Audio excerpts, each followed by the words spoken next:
Let's turn our Bibles to 2 Chronicles chapter 7 and read verse 12. இரண்டாம் நாளாகமம் 7ஆம் அதிகாரம் 12வது வசனம்.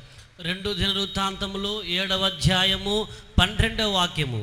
கர்த்தர் இரவிலே சாலமோனுக்கு தரிசனமாகி, நான் உன் விண்ணப்பத்தை கேட்டு இந்த ஸ்தலத்தை எனக்கு பலியிடும் ஆலயமாக தெரிந்து கொண்டேன். And the Lord appeared to Solomon by night and said unto him, I have heard thy prayer and have chosen this place to myself for an house of sacrifice. In those days, the temple of God, the place where God visited human beings, was confined to a specific geographic location. அந்த காலத்திலே தேவனாகிய கர்த்தர் மனுஷரை சந்தித்து அவர்களோடு கூட தொடர்பு கொண்டதான இடமானது புவியியல் ரீதியாக ஒரு இடம் என்று நிர்மாணிக்கப்பட்டிருந்தது. ఆ దినములైతే దేవుడు మానవుని సంధించిన ఆ స్థలాన్ని వారొక స్థలముగా వారు నిర్ణయించి ఉన్నారు.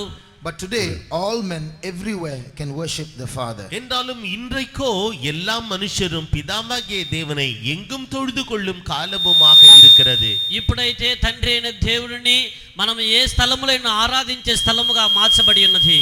Not only that, அது மாத்திரமல்ல, అది మాత్రమే కాదు, you who are seated here and me and us who are speaking to you, we are the actual true temple of God. நீ வீற்றிருக்கிறதான நீங்களும் உங்களோடு கூட பேசிக்கொண்டிருக்கிறதான நாங்களும் உண்மையான ஜீவனுள்ள தேவனுடைய ஆலயமாக இருக்கிறோம். ఇక్కడ కూర్చున్న మీరును మీతో మాట్లాడుచున్న మేము కూడా యథార్థమైన దేవుని యొక్క ఆలయమై ఉన్నాము.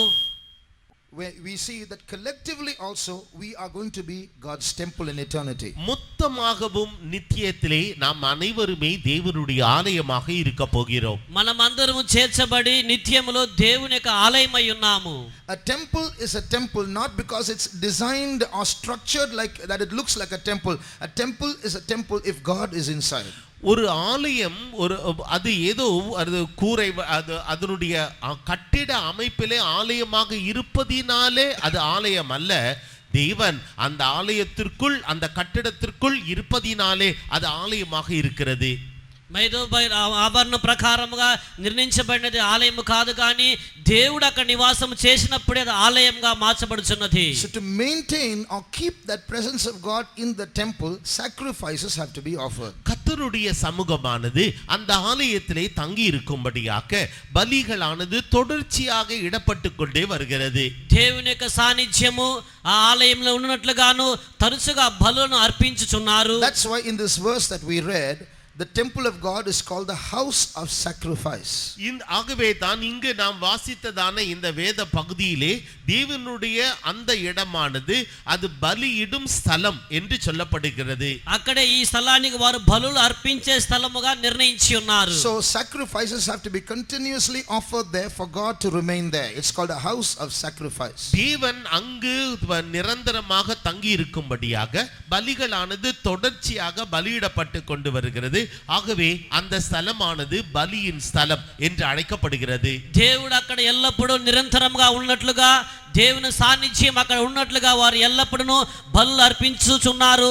ఆ స్థలము బలి అర్పించే స్థలముగా మార్చబడి ఉన్నది. So just imagine this verse being addressed to you who are the temple of God.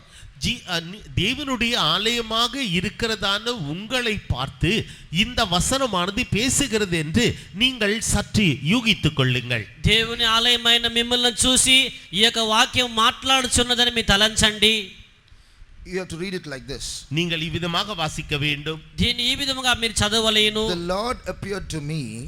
தேவன் இரவிலே எனக்கு தென்பட்டு தரிசனமாகி, యెహోవా రాత్రి యందు నాకు ప్రత్యక్షమై, and said unto me, I have heard your prayer and chosen you to me for a house of sacrifice. நான் உன் விண்ணப்பத்தை கேட்டு இந்த ஸ்தலத்தை உனக்கு உன்னை பலியிடும் ஆலயமாக நான் தெரிந்து கொண்டேன். నేను నీ విన్నపమును అంగీకరించి ఉన్నాను. ఈ స్థలమును నేను బలి అర్పించే స్థలముగా నేను నిర్ణయించి ఉన్నాను. So just like the Old Testament house of Solomon was a house of sacrifice, your body, my body, you and I become a house of sacrifice. பழைய ஏற்பாட்டு காலத்திலே சாலமோன் தேவனுக்கென்ற ஆலயத்தை கட்டி அங்கு பலிகளை செலுத்தினது போல புதிய ஏற்பாட்டு காலத்திலே நீங்களும் நானும் தேவனுடைய ஆலயமாக நம்மை பலியாக ஒப்படைக்க வேண்டும். పాత నిబంధన కాలంలో అయితే సొలొమోను మందిరమును కట్టి అందులో దేవునికి బలులు అర్పించి ఉన్నాడు. కానీ నూతన నిబంధన కాలంలో అయితే మన దేవుని ఆలయమైన మనలను మనమే ఆయనకు బలిగా అర్పించవలెను. And if we become a house of sacrifice, நாம் பலியின் ஸ்தலமாக மாற்றப்படுவோம் என்றால், మనం బలి అర్పించేటువంటి స్థలముగా మార్చబడినట్లయితే, the Bible says God's eyes will be open towards such people. His eyes will be focused on such people. அத்தகைய ஜனங்களின் மீது அவருடைய கண்கள் நோக்கமாக இருக்கும் என்று வேதம் சொல்லுகிறது. పరిశుద్ధ గ్రంథము చెబుచున్నది అట్టి వారి వైపుగా దేవుని మనోనేత్రములు వైపుగా నున్నవని. And when such people who are a house of sacrifice, their true temple of God, pray, God's ears are inclined towards and attentive towards their prayer. அத்தகைய ஜனங்கள், அதாவது பலியிடும் ஸ்தலமாக மாற்றப்பட்ட ஜனங்கள், அவர்கள் ஜெபிப்பார்கள் என்றால் அத்தகையோருடைய ஜெபங்களுக்கு செவி கொடுக்கும்படியாக அவருடைய காதுகள் மிகவும் கவனமாக செவி கொடுக்கும். ఈ విధముగా తనను బలి స్థలముగా ఎవరైతే అర్పించి ఉన్నారో అట్టి వారు ప్రార్థన చేసినట్లయితే వారి యొక్క ప్రార్థన విన్నట్టుగా ఆయన చెవులు వారి వైపుగా తెరవబడి ఉన్నవి. Read verse 15. 15வது வசனத்தை வாசியுங்கள். 15వ వాక్యం చదవండి. இந்த ஸ்தலத்திலே செய்யப்படும் ஜெபத்திற்கு என் கண்கள் திறந்தவைகளும் என் செவிகள் கவனிக்கிறவைகளுமாய் இருக்கும். Now mine eyes shall be open and mine ears attend to the prayer that is made in this place. Not only that, அது மாத்திரமல்ல, అంత మాత్రమే కాదు, if we become the true house of sacrifice, நாம் உண்மையான பலியிடும் ஸ்தலமாக மாற்றப்படுவோம் என்றால், మనం యథార్థముగా బలి అర్పించే స్థలముగా మార్చబడినట్లయితే, not only will his eyes and ears be here, his heart also will be here. அவருடைய கண்களும் அவருடைய காதுகளும் நம்மை கவனிக்கிறது மாத்திரமல்ல, அவருடைய இருதயமும் கூட நம் மீது நோக்கமாக இருக்கும். అలా మనం బలి అర్పించున్నప్పుడు ఆయన కను దృష్టి, ఆయన చెవులు మన మీద ఉండడం మాత్రమే కాదు, ఆయన హృదయము కూడా మన వైపుగా ఉన్నది. Next verse. அடுத்த வசனத்தை வாசியுங்கள். తరువాత వాక్యం చదవండి. என் நாமம் இந்த ஆலயத்தில் என்றென்றைக்கும் இருக்கும்படி நான் இதை தெரிந்து கொண்டு பரிசுத்தப்படுத்தினேன். என் கண்களும் என் இருதயமும் என்னாலும் இங்கே இருக்கும். For now have I chosen and sanctified this house, that my name may be there forever, and my eyes and my heart shall be there perpetually. What a beautiful verse that is. எவ்வளவு அழகான வசனம் இது. ఎంత రమ్యమైన వాక్యం ఇది. If your house is a house of sacrifice, my heart will be there, my eyes will be there, my ears will be there. உன்னுடைய வீடானது அது பலியிடும் ஸ்தலமாக இருக்கும் என்றால் என்னுடைய கண்கள் அங்கே பதிக்கப்பட்டிருக்கும், என்னுடைய காதுகள் அங்கே செவி கொடுத்து கொண்டிருக்கும், என்னுடைய இருதயமோ அங்கே நிலை கொண்டிருக்கும். మీరైతే మా ఇళ్లను దేవునికి బలి అర్పించే స్థలంగా నిలబడినట్లయితే ఆయన చెవులు మన వైపుగా ఆలకించును, ఆయన కను దృష్టి మన వైపు ఉండును, ఆయన మనసు కూడా నిత్యము మన వైపుగానే ఉండును. I do very little visiting. நான் வீடுகளுக்கு சென்று சந்திப்பது மிகவும் குறைவு. నేను ఇళ్లను దర్శించడం చాలా తక్కువ. But our elder sister goes often. என்றாலும் நம்முடைய மூத்த சகோதரி அவ்வப்போது செல்லுகிறார்கள். మన పెద్ద సహోదరి గారు తరచుగా వారు వస్తున్నారు. So at the end of the day she tells me all the problems of the different houses. அந்த நாளுடைய முடிவிலே அவர்கள் ஒவ்வொரு வீட்டினுடைய பிரச்சனைகளை என்னிடத்திலே சொல்லுவது வழக்கம். ఆ దినం చివరన వచ్చి ప్రతి ఒక్క ఇంటి సమస్యలు నాతో చెప్పుట తథ్యము. But about some houses she will say there's no presence of God there at all. சில வீடுகளை குறித்து அவர்கள் சொல்லுவார்கள், அங்கு கர்த்தருடைய சமூகமே இல்லை. కొన్ని ఇండ్ల గురించి వారు చెబుతున్నారు, అక్కడ దేవుని యొక్క సాన్నిధ్యమే లేదు. Why? ஏன்? ఎందున? It's not a house of sacrifice. அது பலியின் ஸ்தலமாக இல்லை. అది బలి అర్పించే స్థలముగా లేదు. Nothing is done in that house to maintain God's presence. கர்த்தருடைய சமூகத்தை அந்த வீட்டிலே நிலைத்திருக்க செய்யும்படியாக அவர்கள் ஒன்றுமே செய்யவில்லை. దేవుని యొక్క సమూహం అక్కడ నిలబడినట్లుగా వారు ఏమీ చేయటం లేదు. You know, like there are 7 wonders of the world. Somebody was speaking about the 7 wonders of Vellore. உலகத்தினுடைய 7 அதிசயங்களை குறித்து சொல்லுவார்கள். அதுபோல ஒருவர் வேலூரில் இருக்கிறதான 7 அதிசயங்களை குறித்து சொன்னார். కొంత లోకంలో ఉన్నటువంటి 7 వింతలను గురించి చెప్తున్నారు. అదే వేలూరులో ఉన్నటువంటి 7 వింతలను ఒక వ్యక్తి చెప్పి ఉన్నారు. One is a river without water. அங்கு இருக்கிறதான நதியிலே தண்ணீர் இல்லை. అక్కడ ఉన్నటువంటి నదిలో నీళ్లు లేవు. The other is a police station which does not function. இன்னொன்று அங்கு உள்ளதான காவல் நிலையத்திலே அங்கு அது செயல்படாமல் காணப்படுகிறது. అక్కడ పోలీస్ స్టేషన్ లో ఎలాంటి కార్యం జరిపించడం లేదు. Third was a temple to which nobody goes. அங்கு ஒரு ஆலயம் இருக்கிறது என்றாலும் யாரும் அங்கு போவதில்லை. అక్కడ ఒక ఆలయం ఉన్నది, మరి ఎవరు కూడా అక్కడ వెళ్ళడం లేదు. Like that we will be such an empty temple, that's all. இது போலவே நாம் ஒரு வெற்று ஆலயமாக இருப்போம், அவ்வளவுதான். మనం ఈ విధమైన మన ఖాళీ ఆలయముగా ఉంచున్నాము, అంత మాత్రమే. In some houses, if you go for the area prayers, you will see the presence of God. There will be prophecy, there will be visions, and God will speak. In some houses it's just nominal Christian prayer going on there. சில வீடுகளுக்கு area பிரேயரில் சென்றால் அங்கு தெய்வ தரிசனம் கிடைக்கும், தீர்க்க தரிசனம் உண்டாகும், கர்த்தருடைய சமூகம் நிரம்பி காணப்படும். என்றாலும் சில வீடுகளிலோ ஒரு சாதாரண பெயர் கிறிஸ்தவ வீடுகளைப் போல ஒரு சாதாரண காரியமே காணப்படும். కొందరి గృహాలకు వెళ్ళినట్లయితే ఏరియా ప్రేయర్కి వారి గృహంలో ఉన్నప్పుడైతే దర్శనాలు కలపడను, వారి స్వప్నాలు వచ్చును, దేవుని యొక్క సాన్నిధ్యం అక్కడను. కానీ మరి కొందరికి ఇళ్ళకి వెళ్ళినట్లయితే ఏదో సాధారణ క్రైస్తవుల ఇంట్లో వలె వారి ఇల్లు కనపడుచున్నవి. If we are the temple of God, what are the sacrifices that we should offer so that the presence of God might be maintained? நாம் தேவனுடைய ஆலயம் என்றால் தேவனுடைய ஆலயமானது நமக்குள்ளே பாதுகாக்கப்படும்படியாக, தேவனுடைய சமூகமானது நமக்குள்ளே பாதுகாக்கப்படும்படியாக நாம் இந்த ஆலயத்திலே செய்கிறதான அந்த காரியங்கள், பலிகள் என்னென்ன? మనమైతే దేవుని యొక్క ఆలయం అయినట్లయితే ఆ ఆలయంలో దేవుని యొక్క సాన్నిధ్యం ఉండవల్లంటే మనం చేయవలసిన కార్యములు ఏమిటి? I want just to place 4 sacrifices before us.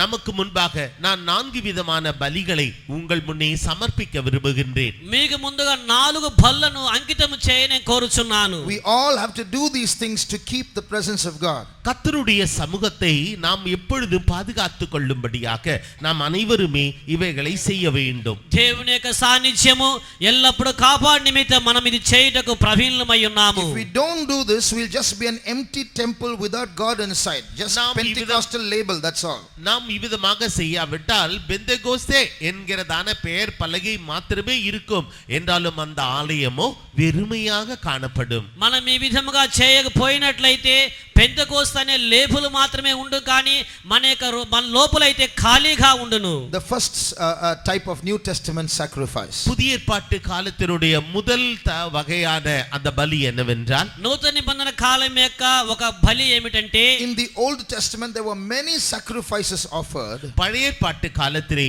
அநேக பலிகள் செலுத்தப்பட்டது. పాత నిబంధన కాలంలో అనేకమైన బలులు అర్పించి ఉన్నారు. But there was one sacrifice called the daily sacrifice. என்றாலும் ஒரு பலியோ அது அனுதின பலி என்று அழைக்கப்பட்டது. కానీ ఒకే ఒక బలిని మాత్రం అనుదిన బలి అని చెప్పబడి ఉన్నది. This daily sacrifice had 2 parts to it.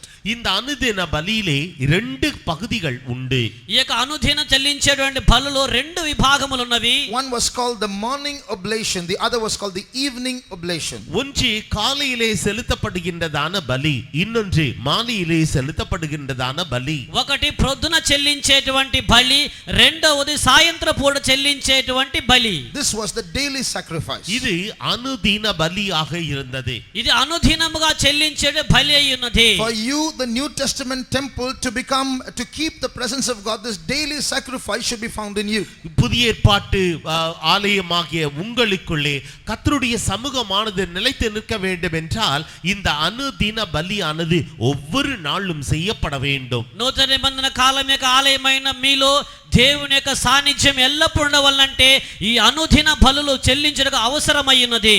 Morning and evening, every day there should be prayer in your house. ஒவ்வொரு நாளும் காலையும் மாலையும் உங்களுடைய வீட்டிலே ஜெபம் காணப்பட வேண்டும். ఉదయమున సాయంత్రము 2 పూటల మీ ఇంట్లో ప్రార్థన అవసరమైనది. And you, the true temple of God, should be in that prayer. உண்மையான தேவனுடைய ஆலயமாகிய நீங்கள் அந்த ஜெபத்திலே காணப்பட வேண்டும். యథార్థమైన దేవుని ఆలయమైన మీరు ఆ ప్రార్థనలో పాల్గొనవలెను. I told you a couple of weeks ago how there was a forerunner to the Antichrist during the Greek Empire. கிரேக்க சாம்ராஜ்யத்தின் பொழுது எவ்வாறு இந்த அந்தி கிறிஸ்துவுக்கு முன்னோட்டமாக முன்னடையாளமாக ஒருவன் காணப்பட்டான் என்று 2 வாரங்களுக்கு முன்பாக நான் உங்களிடத்தில் சொன்னேன். గ్రీసు దేశస్థములో ఉన్నటువంటి ఈ అంత్యక్రీస్తు బదులుగా ముందు అతను ఏ విధముగా క్రియ చేసి ఉన్నాడు అని 2 వారాల ముందుగా నేను మీతో చెప్పి ఉన్నాను. His name was Antiochus Epiphanes. அவனுடைய பெயர் அந்தியோகஸ் எபிபானஸ் என்பது. ఆయన యొక్క పేరు అంతియోకు ఎపిఫెనెన్స్ అనేటువంటి అతనికి పేరు. When he invaded Israel, அவன் இஸ்ரவேலரை மேற்கொண்ட பொழுது అతను ఇశ్రాయేలు యొద్దకు వచ్చినప్పుడు one thing that he did was to take away the daily sacrifice. அவன் செய்ததான ஒரு காரியங்களில் ஒன்று என்னவென்றால் இந்த அனுதின பலியை அவன் நீக்கி போட்டான். అతను చేసినటువంటి మొట్టమొదటి కార్యం ఏమిటంటే ఈ అనుదిన బలిని అతను నిరాకరించి ఉన్నాడు. Daniel chapter 8 and verse 12. தானியேலின் புத்தகம் 8ஆம் அதிகாரம் 12வது வசனம். దానియేలు 8వ అధ్యాయం 12వ వాక్యము. பாதகத்தின் 11 also 11 8:11. அது சேனையுடைய அதிபதி பரியந்தமும் தன்னை உயர்த்தி அவ்விடத்திலிருந்து அன்றாட பலியை நீக்கிற்று அவருடைய பரிசுத்த ஸ்தானம் தள்ளுண்டது. Yea, he magnified himself even to the prince of the host, and by him the daily sacrifice was taken away, and the place of his sanctuary was cast down. The daily sacrifice was taken away by him. அவன் மூலமாக அன்றாட பலியானது நீக்கப்பட்டது. అనుదిన బలి అర్పణము నిలిపివేసి ఆయన ఆలయమును పడదోసెను. When the Antichrist comes now in the future, எதிர்காலத்திலே அந்திக்கிறிஸ்து வருகின்ற போது భవిష్యత్తు కాలములో ఈ అంత్యక్రీస్తు వస్తున్నప్పుడు he also is going to take away the daily sacrifice. அவரும் கூட அனுதின பலியை அவன் நீக்கி போடுவார். అతడు కూడా అనుదిన బలిని అతడు తీసివేయును. Same book, chapter 12 and verse 11. தானியேல் 12ஆம் அதிகாரம் 11வது வசனத்தில் 12వ అధ్యాయం 11వ వాక్యము. அன்றாட பலி நீக்கப்பட்டு பாழாகும் அருவருப்பு ஸ்தாபிக்கப்படும் காலம் முதல் And from the time that the daily sacrifice shall be taken away. So here we read the Antichrist is going to take away the daily sacrifice from the temple of God in Israel that is going to be built. இனி வரப்போகிறதான நாட்களிலே இஸ்ரவேல் தேசத்திலே அந்திக்கிறிஸ்துவானவன் அன்றாட பலியை நீக்கப்பட்டு அவன் பாழாக்கும் அருவருப்பை கொண்டு வருவான் என்று வேதம் சொல்லுகிறது. రానయ్యునటువంటి భవిష్యత్ కాలంలో అయితే ఈ అంత్యక్రీస్తు అనుదిన బలులను తీసివేసి హేయమైన కార్యములు చేయనని రాయబడి ఉన్నది. Now to listen to this, to do this, he doesn't come alone, he comes with an army. Antiochus Epiphanes came with an army. The Antichrist is going to come with an army just to take away the daily sacrifice. இதை செய்யும்படியாக அவர்கள் தன்னந்தனியராக வரப்போவதில்லை, ஒரு கூட்டமாக சேனையாக வருவார்கள். Antiochus எபிபானஸ் ஒரு சேனையோடு வந்து எருசலேமை பிடித்து அதற்கு பிறகு தான் அன்றாட பலியை நீக்கினான். அதுபோல அந்திக்கிறிஸ்துவும் அவனுடைய சேனையோடு வந்து அவன் இத்தகைய அன்றாட பலியை நீக்குவார். ఈరైతే ఏదో ఒంటరిగా రావడం లేదు, కానీ వీరి ఒక సైన్యంతో పాటు వస్తున్నారు. ఏ విధంగా అంతియోకు ఎనిఫిస్ అనేటువంటి వాడు సైన్యంతో పాటు వచ్చి పాత నిబంధన కాలంలో ఉన్నటువంటి అనుదిన బలి నిలిపివేసి ఉన్నాడు. అదే విధముగా ఈ యొక్క అంత్యక్రీస్తు వచ్చినప్పుడు కూడా తమ సైన్యంతో వచ్చి అనుదిన బలిని తీసివేసి హేయమైన కార్యములు జరిపించును. Read Daniel 8:12 about Antiochus. அந்தியோகஸை குறித்து தானியேல் 8ஆம் அதிகாரம் 12வது வசனத்தை வாசியுங்கள். అంత్యోకస్ గురించి దానియేలు 8వ అధ్యాయం 12వ వాక్యం చదివేదము. பாதகத்தின் நிமித்தம் அன்றாட பலியோடும் கூட சேனையும் அதற்கு ஒப்பு கொடுக்கப்பட்டது. அது சத்தியத்தை. So what's And an host was given him against a daily sacrifice. enough. Here it's written in English. A host was given him against the daily sacrifice. அந்த அன்றாட பலியை நீக்கும்படியாக அதற்கு ஒரு சேனை கொடுக்கப்பட்டது என்று வாசிக்கிறோம். అనుదిన బలి నిలిపివేయుటకై ఒక సేన అతనికి ఇవ్వబడి ఉన్నది. It's not written avarukku, it's written adarku, because this man is represented by a horn in this vision. That's why இந்த தரிசனத்திலே அதற்கு என்று சொல்லப்பட்டிருக்கிறது. அதனுடைய அர்த்தம் ஒரு கொம்பாக இந்த தரிசனத்திலே அவனுக்கு இது விளங்க பண்ணப்பட்டது.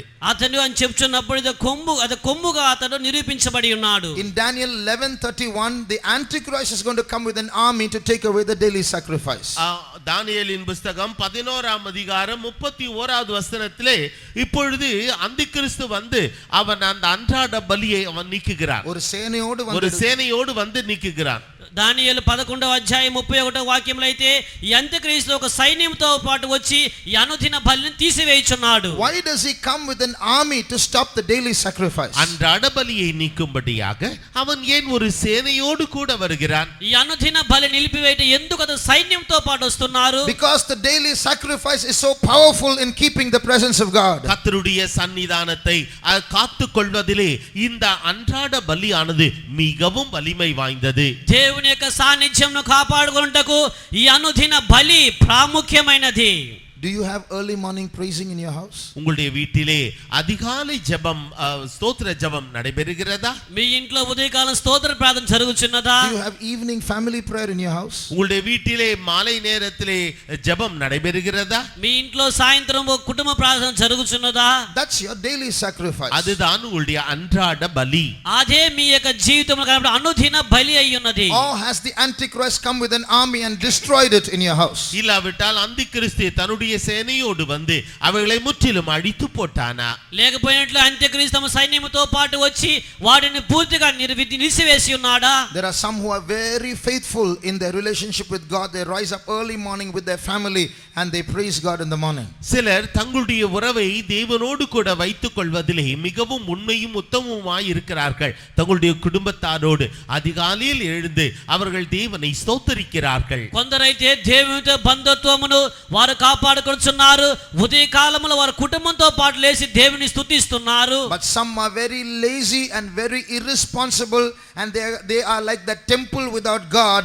They don't care about God's presence. சிலர் மிகவும் சோம்பேறிகளாக அஜாக்கிரதையாக அவர்கள் தேவனுடைய சன்னிதானம் இல்லாத தேவனுடைய ஆலயமாக தேவனை தள்ளினவர்களாக அவர்கள் காணப்படுகிறார்கள். కొందరైతే నిర్లక్ష్యముగాను నిరాకరించిన వారుగాను దేవుడు లేనటువంటి ఒక ఆలయముగాను వారు రూపించుకొనుచున్నారు. You know what's going to happen in a short while if you stop those sacrifices? அத்தகைய அன்றாட பலிகளை நீங்கள் நிறுத்திவிட்டால் என்ன சம்பவிக்கும்?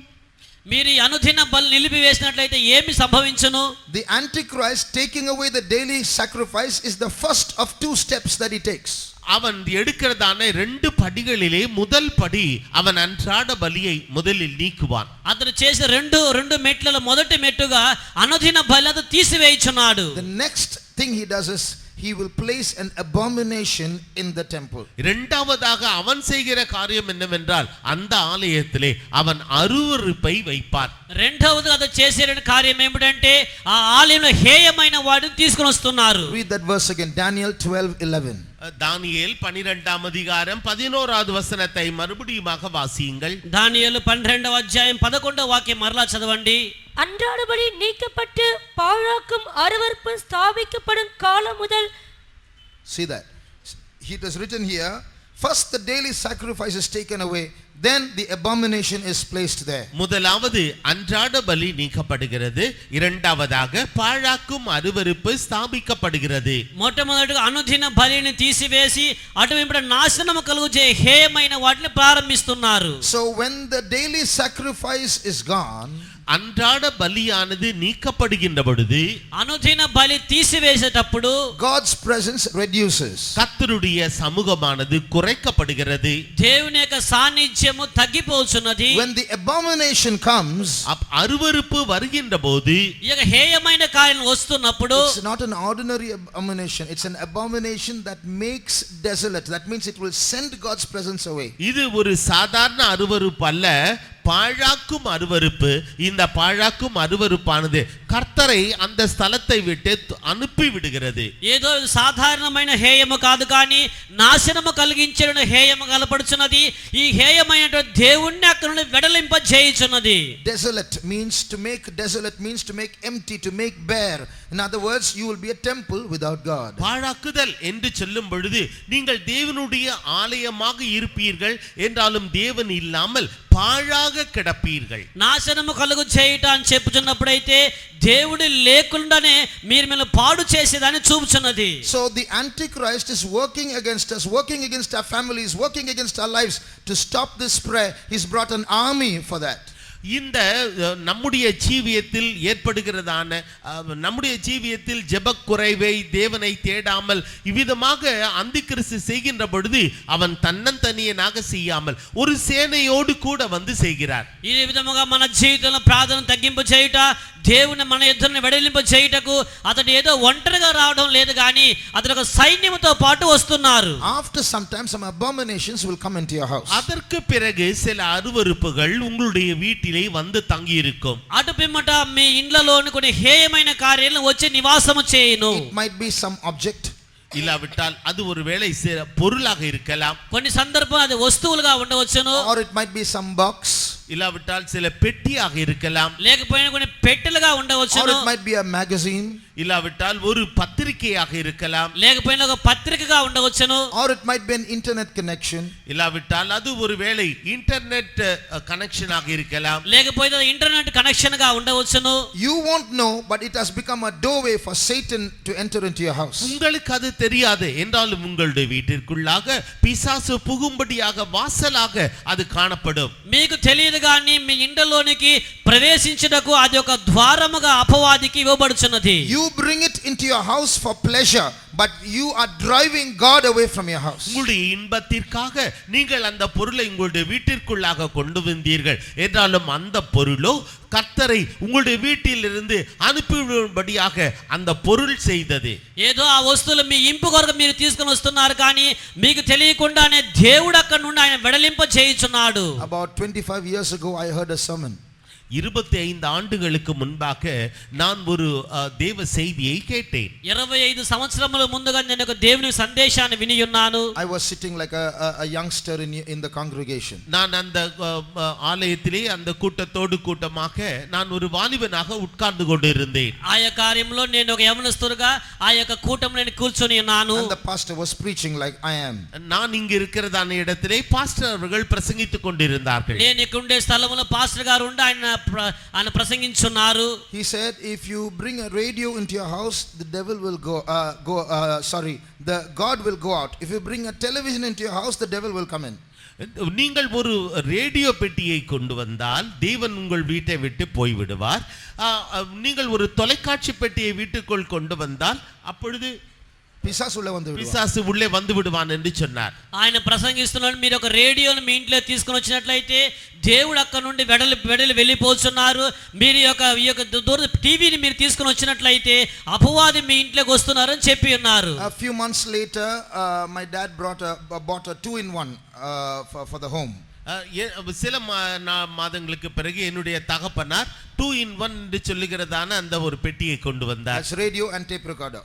ரேடியோ டேப் ரெக்கார்டர் కలந்ததான ஒன்று. తర్వాత మా తండ్రి 2-in-1 అని చెప్పిన రేడియోను టేప్ రికార్డర్ చేర్చిన దాన్ని మా ఇంట్లోనే తీసుకొని వచ్చి ఉన్నారు. So when he bought it he told the owners please open the back side and disconnect the radio and give it to me. அதை வாங்கின பொழுது அப்பொழுது அதை உடனடியாக அதை கொடுத்தவரிடத்திலே சொன்னார் அந்த ரேடியோவை இதிலிருந்து அந்த தொடர்பை நீக்கிவிடுங்கள் என்று சொன்னார். అది ఇస్తున్నప్పుడు ఆయన చెప్పినారు ఇందులో రేడియో కనెక్షన్ ని మీరు తీసివేసి ఇవ్వమని చెప్పి ఉన్నారు. Then that man was mystified. He said if you don't want to listen you don't have to listen, that's all. Why do you have to disconnect it? நீங்கள் இது உங்களுக்கு வேண்டாம் என்றால் நீங்கள் அதை கேட்காமல் விட்டு விடலாமே, ஏன் அந்த ரேடியோவினுடைய தொடர்பை நீங்கள் துண்டிக்க வேண்டும் என்று சொல்லுகிறீர்கள்? మీకు ఇష్టం లేకపోతే మీరు వినకుండా ఉండవచ్చు కదా, ఎందుకు దీన్ని డిస్కనెక్ట్ చేయమని చెబుతున్నారు అడిగి ఉన్నారు. At that time my dad was thinking of his children. I won't listen. After I go to work my children might listen, so disconnected. அப்பொழுது என்னுடைய தகப்பனார் எங்களை குறித்து தான் அவர் நினைத்து கொண்டார். நான் வேலைக்கு போன உடனே என்னுடைய பிள்ளைகள் அவர் இதை கேட்பார்களே என்று சொன்னார். ఇప్పుడైతే చెప్తున్నారు నేను ఇది వినడం లేదు కానీ ఒకవేళ నేను ఉద్యోగం వెళ్ళి మా పిల్లల నుంచి ఈ విధంగా చేయమని చెప్పి ఉన్నారని అన్నారు. சொல்லவில்லை, அவர் நினைத்தார். So he asked to disconnect it. ஆகவே அவர் அந்த தொடர்பை துண்டிக்க வேண்டும் என்று சொல்லிவிட்டார். కాబట్టి అతను దాన్ని కనెక్షన్ తీసివేయమని చెప్పి ఉన్నారు. So they were so strict about small things in those days. Today mystery of lawlessness has entered into the church. அந்த காலத்திலே சிறிய காரியங்களை குறித்து மிகவும் கண்டிப்பாக நடத்தினார்கள். என்றாலும் இப்பொழுதோ இந்த சட்டமின்மை என்கிறதான அந்த ரகசியமானது மிகவும் அதிகமாக உள்ளே பெருத்து விட்டது. ఆ దినములో అయితే చిన్న కార్యాన్ని కూడా అంత ప్రాముఖ్యత ఇచ్చి ఉన్నారు. కానీ ఇప్పుడైతే చట్టం లేని విధముగా అనేకమైన కార్యాలు వారు చేయించున్నారు. You have to bring God back to your house. மறுபடியுமாக நீங்கள் தேவனை உங்களுடைய வீட்டிற்குள்ளாக கொண்டு வந்து சேர்க்க வேண்டும். మరలా దేవుణ్ణి మీ ఇంటిలో మీరు తీసుకొని రావాలిను. Put away any abomination that might drive God's presence away and invite the devil inside. கர்த்தருடைய சன்னிதானத்தை விரட்டி பிசாசை உள்ளே புகுத்துகிறதான எந்த ஒரு பொருளையும் நீங்கள் அகற்ற வேண்டும். దేవుని మనలో నుండి పారదోల చేసి అపవాదిని ఆహ్వానించే వస్తువులు ఏవి కూడా మన ఇంట్లో ఉండకూడదు. Drive that host of the Antichrist away and renew your daily sacrifice. அந்திகிறிஸ்துவின் சேனையை அங்கிருந்து விரட்டி அடித்து அன்றாட பலியை அங்கே ஸ்தாபியுங்கள். అంత్యక్రీస్తు యొక్క సేనను పారదోసి అనుదిన బలిని ప్రారంభించండి. Let us close our eyes for a minute. நாம் நம்முடைய கண்களை ஒரு நிமிட நேரம் மூடுவோமாக. క్షణ మాత్రం మన కళ్ళు మనం మూసుకునేము గాక. How many want the daily sacrifice to be renewed in your house, in your life? உங்களுடைய வீடுகளிலே உங்களுடைய ஜீவியத்திலே அனுதின பலி ஸ்தாபிக்கப்பட வேண்டும் என்று உங்களில் எத்தனை பேர் விரும்புகிறீர்கள்? మీ ఇంటిలోను మీ జీవితంలోను అనుదిన బలి స్థాపింపబడవని ఎంతమంది కోరుచున్నారు? Your house is supposed to be the temple of God. உங்களுடைய வீடானது தேவனுடைய வீடாக இருக்க வேண்டும் என்று எதிர்பார்க்கப்படுகிறது. మీ యొక్క ఇల్లు అయితే దేవుని యొక్క ఇండ్లుగా ఉండవాలని కోరుచున్నాడు. Why are devils staying there?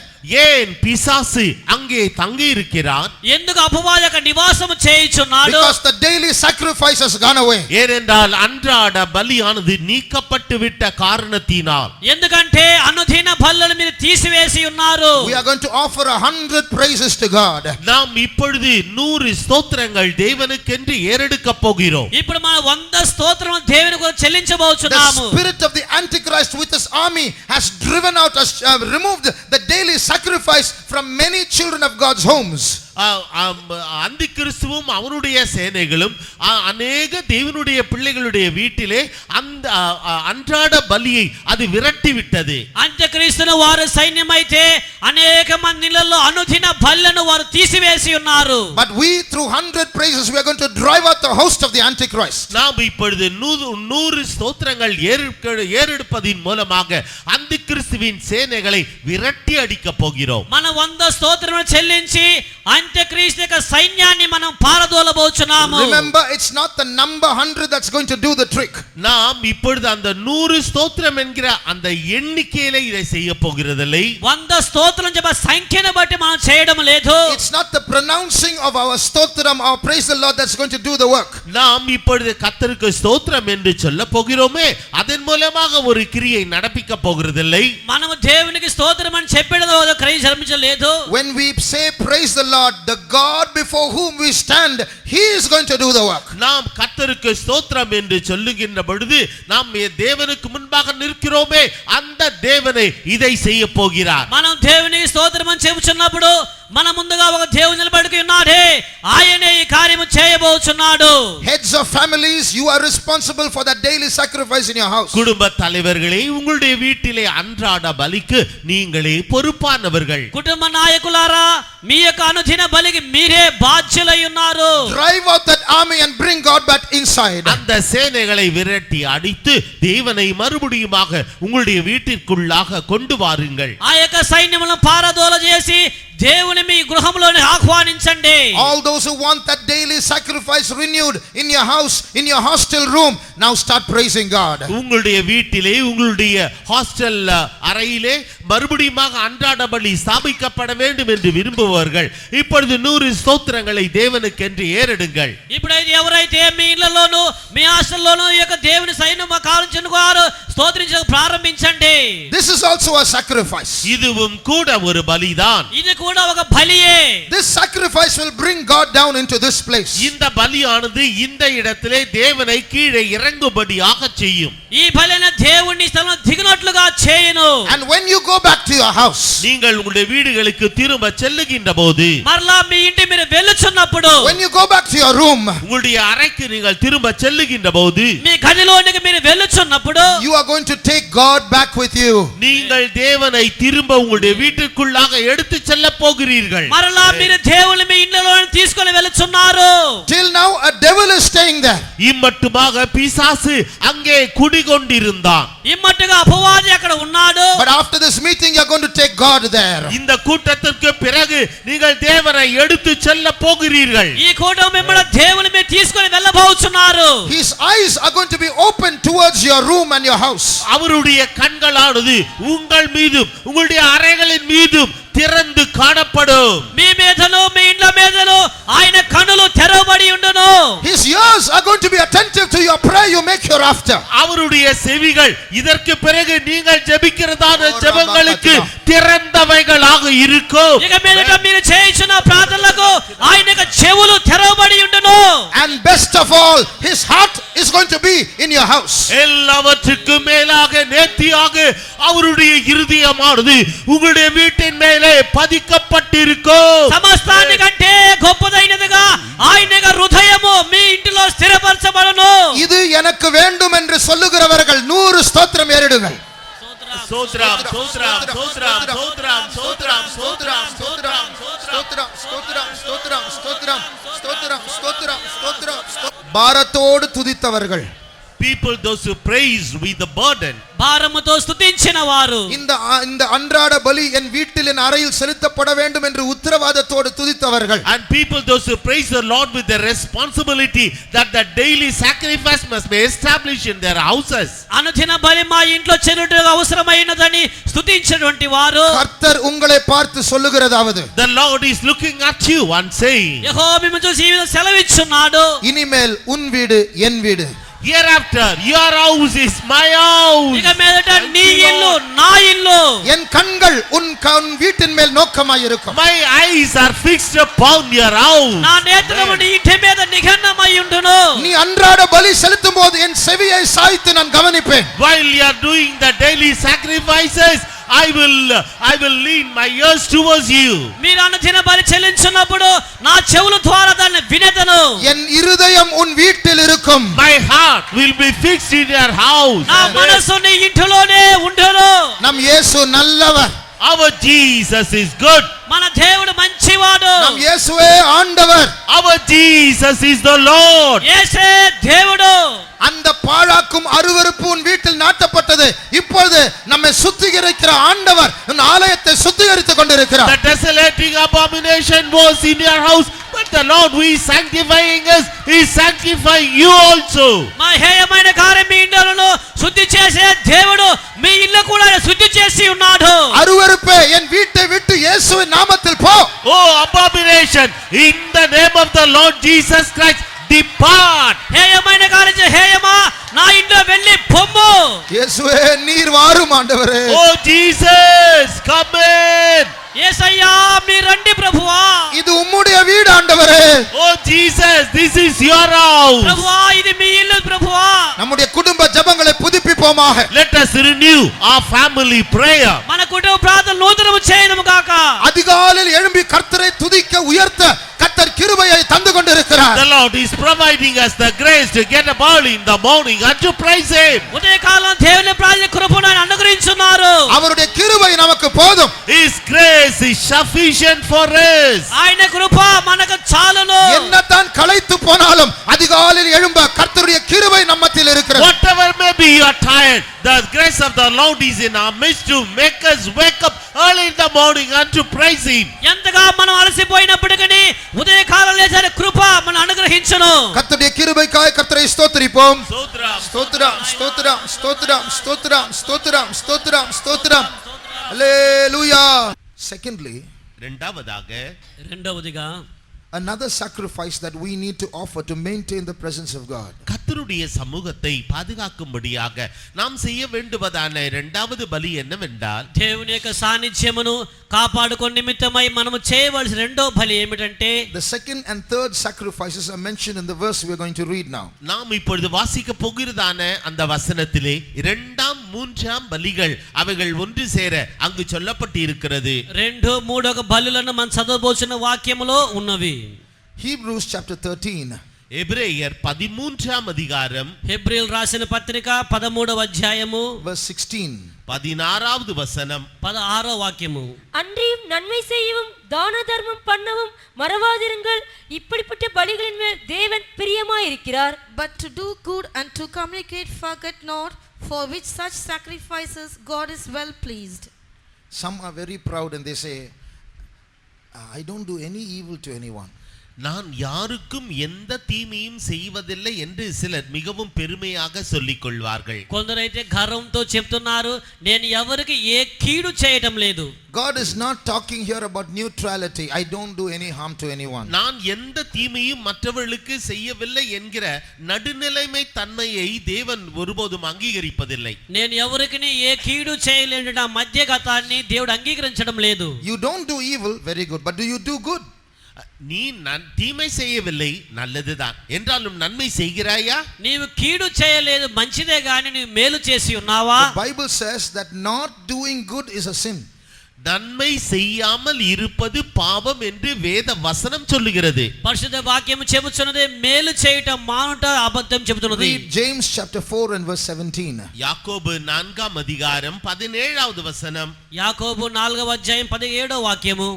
Therefore to him that knoweth to do good and doeth it not, to him it is a sin. ஆதலால் ஒருவன் நன்மை செய்ய அறிந்தவனாயிருந்தும் அதை செய்யாமற் போனால் அது அவனுக்கு பாவமாயிருக்கும். Not doing evil is good. தீமை செய்யாமல் இருப்பது நல்லதுதான். కీడు చేయకుండా ఉండుట మంచిదే. But don't forget, not doing good is evil. நன்மை செய்யாமல் இருப்பது அது தீமை. మేలు చేయకుండా ఉండుట అది కీడు. So this verse says to do good, forget not. ஆகவே நன்மை செய்ய மறவாதிருங்கள் என்று இந்த வசனம் சொல்லுகிறது.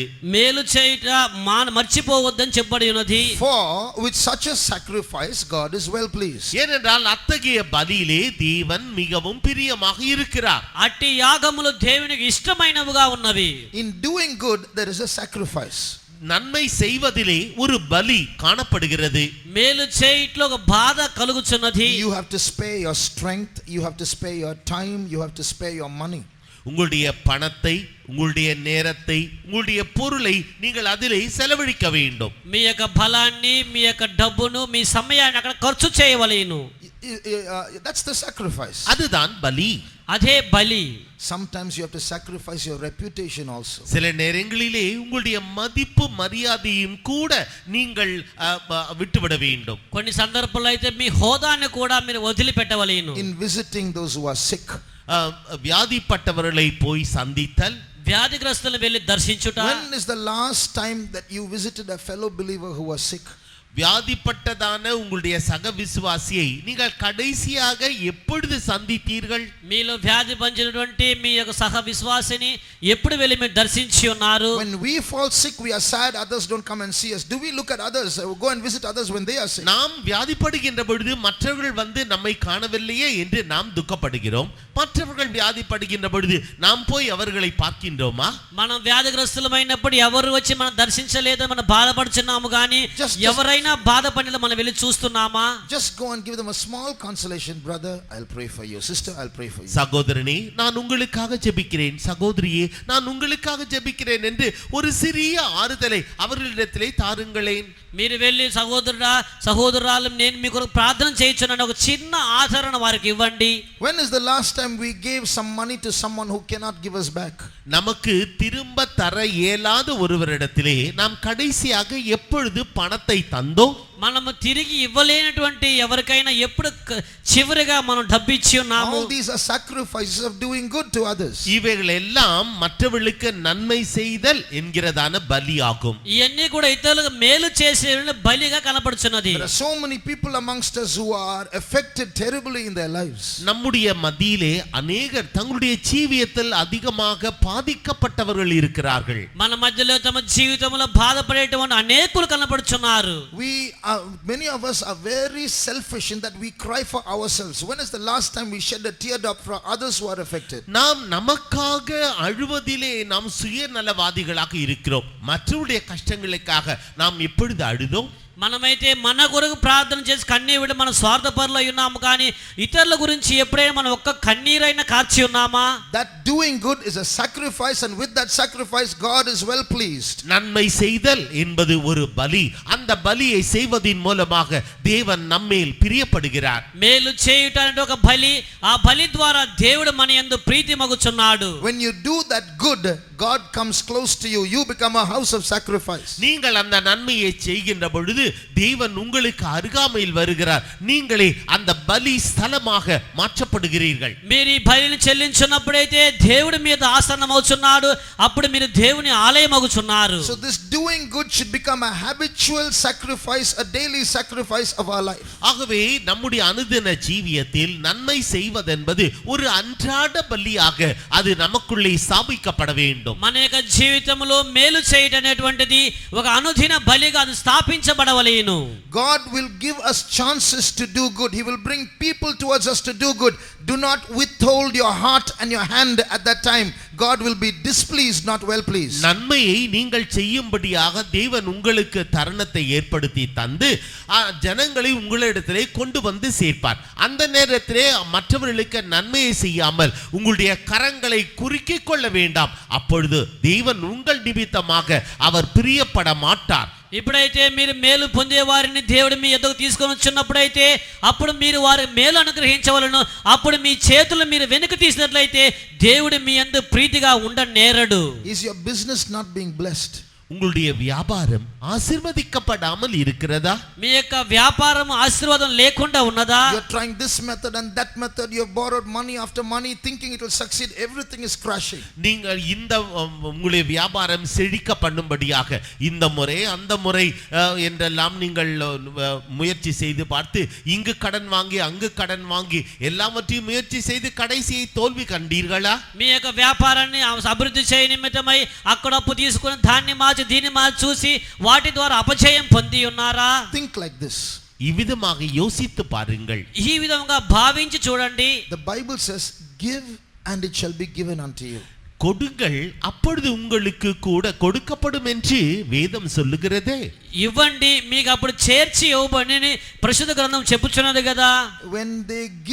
When you give, what is given to you is not how much you give. When you give to others, நீங்கள் மற்றவர்களுக்கு கொடுக்கின்ற பொழுது, మీరు ఇతరులకు ఇస్తున్నప్పుడు, what will be given to you is not equal to what you give to others. நீங்கள் மற்றவர்களுக்கு என்ன கொடுத்தீர்களோ அது அதற்கு சமமாக உங்களுக்கு கொடுக்கப்படும் என்றல்ல. మీరు ఇతరులకు ఎంత కొలతగా ఇస్తున్నారో ఆ కొలత ప్రకారం మీరు పొందుతున్నారని అర్థం కాదు. Jesus said, give and it shall be given unto you. How much? நீங்கள் மற்றவர்களுக்கு கொடுங்கள் அப்பொழுது உங்களுக்கு கூட கொடுக்கப்படும் என்று இயேசு சொன்னாரே. எவ்வளவு? మీరు ఇవ్వండి అప్పుడు మీకు ఇవ్వబడునని యేసుక్రీస్తు చెప్పి ఉన్నారే. ఎంత?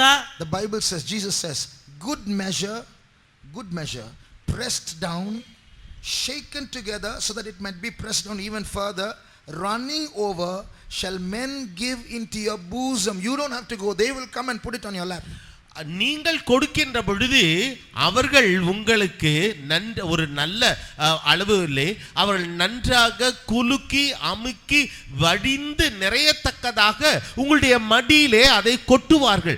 நீங்கள் போய் அதை வாங்கிக் கொள்ள வேண்டும் என்று அவசியமே இல்லை. அவர்களாகவே வந்து கொடுப்பார்கள். మీరు ఇతరులకు ఇస్తున్నట్లయితే వారు కోలొచ్చి దాన్ని దిగజారునంతగా తీసుకొని వచ్చి మీ యొక్క ఒడిలో వేస్తారు, కానీ మీరు వెళ్ళి ఎవరి యొద్ద పొంద అవసరం లేదు.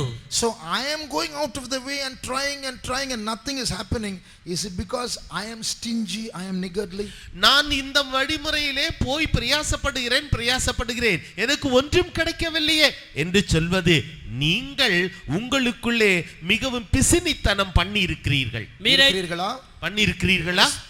మీరు ఇతరులు ఎంతగా పోరాడినా ఏమీ దొరకపోయినట్లయితే దానికి కారణం ఏంటంటే మీ యొక్క హృదయం మీరు పిసినిగొడ్డుతనముగా ఉన్నారా? So if we give out of the little that we have, God is pleased with us and he will give us much more with interest. நமக்கு இருக்கிறதான கொஞ்சத்தை மற்றவர்களுக்கு எடுத்து நாம் கொடுப்போம் என்றால் தேவன் அதிலே பிரியப்பட்டு நமக்கு ஏராளமாக திரும்ப கொடுப்பார். మనమైతే మనకున్న కొద్ది దాంట్లో ఇతరులకు ఇచ్చినట్లయితే దేవుడు దాంట్లో ప్రీతిపడి మనకి విలువ లేని అత్యధికముగా ఆయన ఇచ్చును.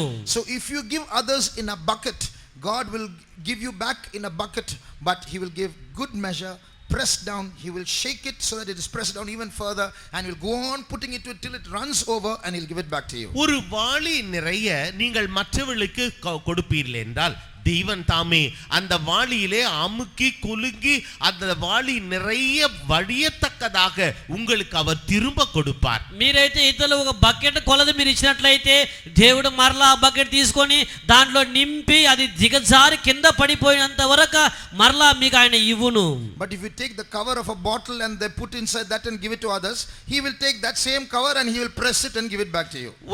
ஒரு பாட்டிலுடைய மூடியிலே நீங்கள் மற்றவர்களுக்கு கொடுப்பீர்கள் என்றால் அவரும் கூட அந்த பாட்டிலின் மூடியை எடுத்து அதிலே அழுத்தி அப்படியே திரும்ப உங்களுக்கு கொடுத்து விடுவார். ఒకవేళ మీరు బుడ్డి యొక్క మూతలు బట్టి మీరు కొలిచి ఇచ్చినట్లయితే దేవుడు మరలా దాంతో నింపి మీకు మరలా ఇచ్చును. One day Jesus sat by an offering box. ஒரு நாளிலே கர்த்தராகிய இயேசு கிறிஸ்து காணிக்கை பெட்டி அருகே உட்கார்ந்து கொண்டிருந்தார். ఒక దినమైతే యేసుక్రీస్తు ఆ యొక్క కానుక పెట్టి యొద్ద ఆయన కూర్చొని ఉన్నాడు. And in the English version it is written, he sat to see how they offered, how people who came there were putting their money inside. Not what, how. ஆங்கில மொழிபெயர்ப்பிலே சொல்லப்பட்டது என்னவென்றால் அந்த காணிக்கை பெட்டி அருகே இயேசு கிறிஸ்து உட்கார்ந்து எவ்வாறு அவர்கள் காணிக்கையை போடுகிறார்கள் என்பதை கண்காணிக்கும்படியாக இயேசு உட்கார்ந்திருந்தார். ఇప్పుడైతే దేవుడైతే ఎవ్వలవు என்றல்ல ఎవ్వారు அவர்கள் போடுகிறார்கள். అక్కడైతే కానుక పెట్టి యేసుక్రీస్తు కూర్చొని ఎవరు ఎంత ఇస్తున్నారో చూడడం లేదు కానీ ఏ విధముగా ఇస్తున్నారో ఆయన చూస్తున్నారు. Read Mark chapter 12. మార్క్ எழுதின సువిశేషం 12వ అధికారం. మార్కు సువార్త 12వ అధ్యాయము verse 41. 41வது வசனம் 41వ వాక్యము. இயேசு காணிக்கை பெட்டிக்கு எதிராக உட்கார்ந்து ஜனங்கள் காணிக்கை பெட்டியில் பணம் போடுகிறதை பார்த்து கொண்டிருந்தார். ஐஸ்வர்யவான்கள் அநேகர் அதிகமாய் போட்டார்கள். And Jesus sat over against the treasury and behold how the people cast money into the treasury. He beheld how the people cast money into the treasury. எவ்வாறு காணிக்கை பெட்டியிலே ஜனங்கள் காணிக்கையை போடுகிறார்கள் என்பதை பார்க்கும்படியாக இயேசு அங்கே உட்கார்ந்திருந்தார். ఏ విధముగా జనులైతే కానుక పెట్టిలో కానుక ఇస్తున్నారో చూచుటకు ఆయన అక్కడ కూర్చొని ఉన్నాడు. And then a poor widow came.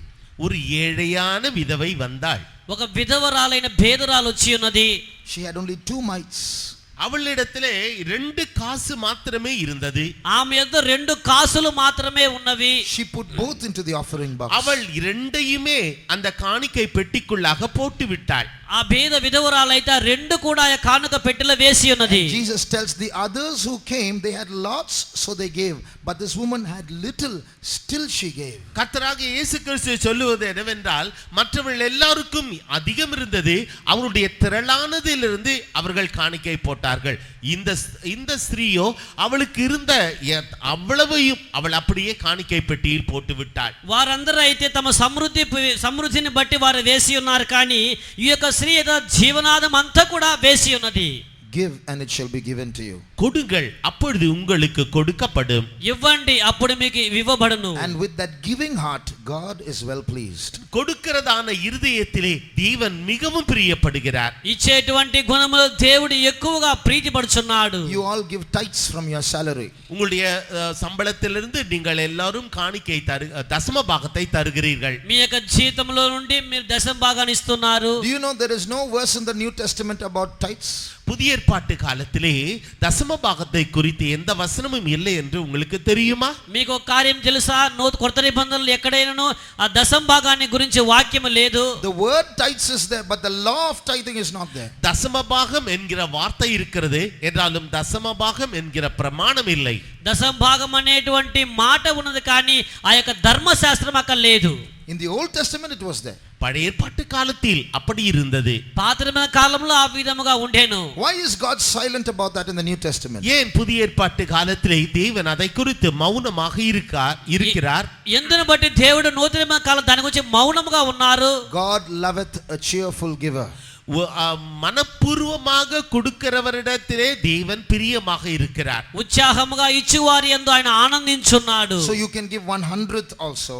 நீங்கள் 100ல் 1 பங்கும் தரலாம், 100లో 1 భాగము కూడా ఇవ్వొచ్చును. or you need not give also, நீங்கள் கொடுக்காமலும் இருக்கலாம், మీరు ఇవ్వకుండా కూడా ఉండవచ్చును. or you can give more than 1/10 also. நீங்கள் 10ல் 1 பங்குக்கு மேலாகவும் தரலாம். మీరు 10లో 1 భాగము కంటే ఎక్కువ ఇవ్వొచ్చును. But remember one thing, to do good forget not.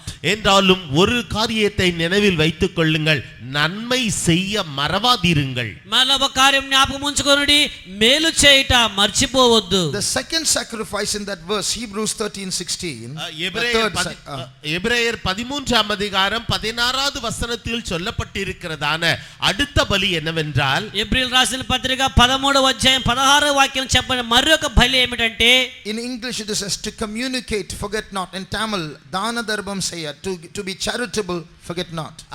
இங்கு தான தர்மம் பண்ண வேண்டும் என்று தமிழிலே அது மொழிபெயர்க்கப்பட்டிருக்கிறது.